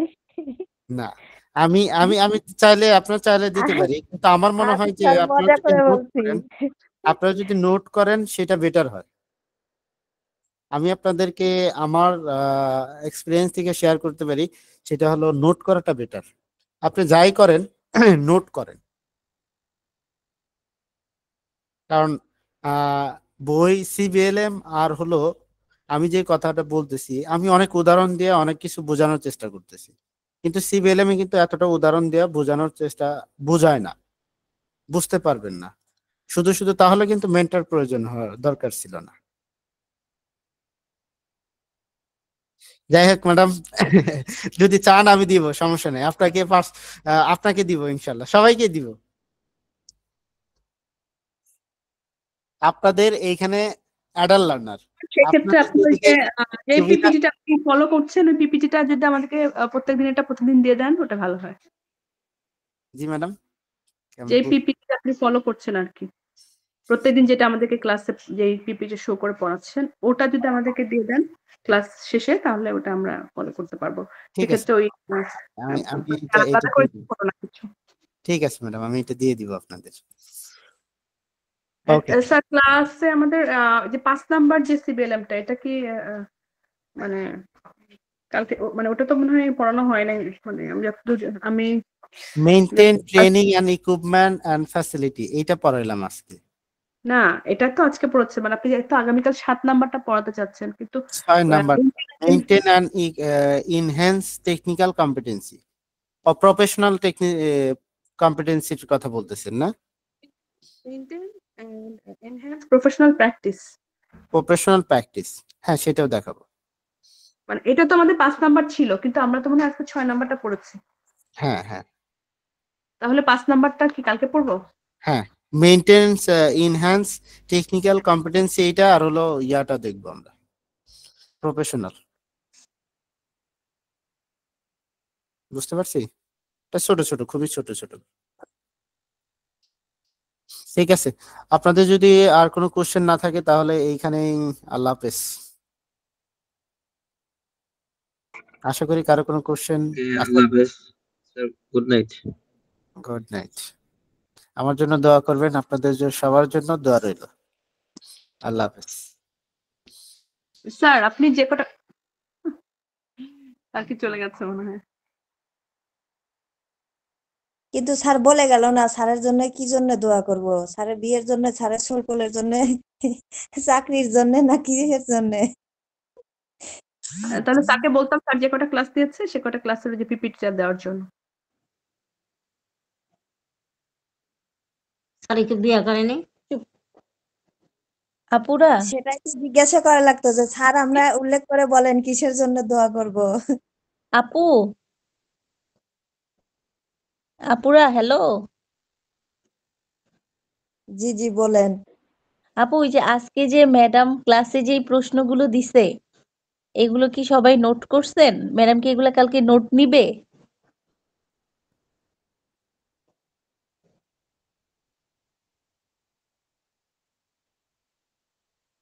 এই বিষয়ে আসলে বলতে পারলাম না, আমাদের ওই যে পার্সোনাল যে গ্রুপ আছে এই গ্রুপের অ্যাডমিন কে জিজ্ঞেস করতে হবে একটু, বা ওই গ্রুপে যারা আছেন। আচ্ছা আচ্ছা, ঠিক আছে। এখানে কেউ কি আপনারা সরাসরি ক্লাস করতে আসেন? জি, আমরা অনেকেই ক্লাস করি।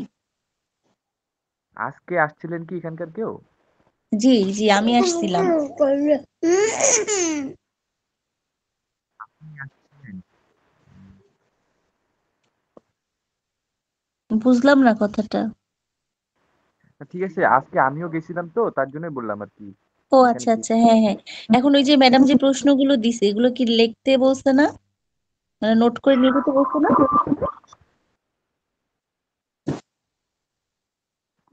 এটা তো আমিও জানি না, কিন্তু ম্যাডাম বলছে যে প্রশ্নগুলো আমরা তো যে কোন যেন একটা নিয়ে বললো না যে প্রশ্ন করতেছিল, তো ম্যাডাম বললো যে এটা নিয়ে কালকে কথা বলবো।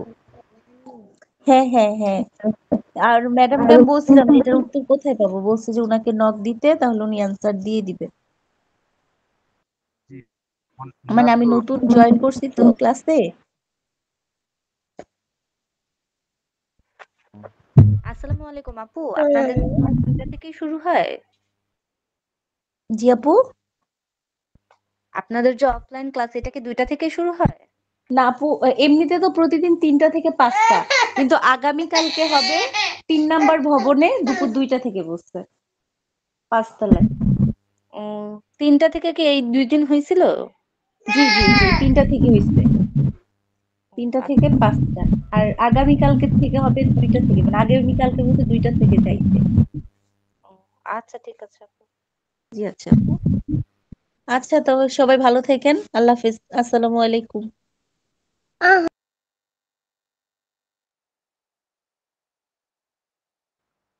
হ্যালো মরিয়ম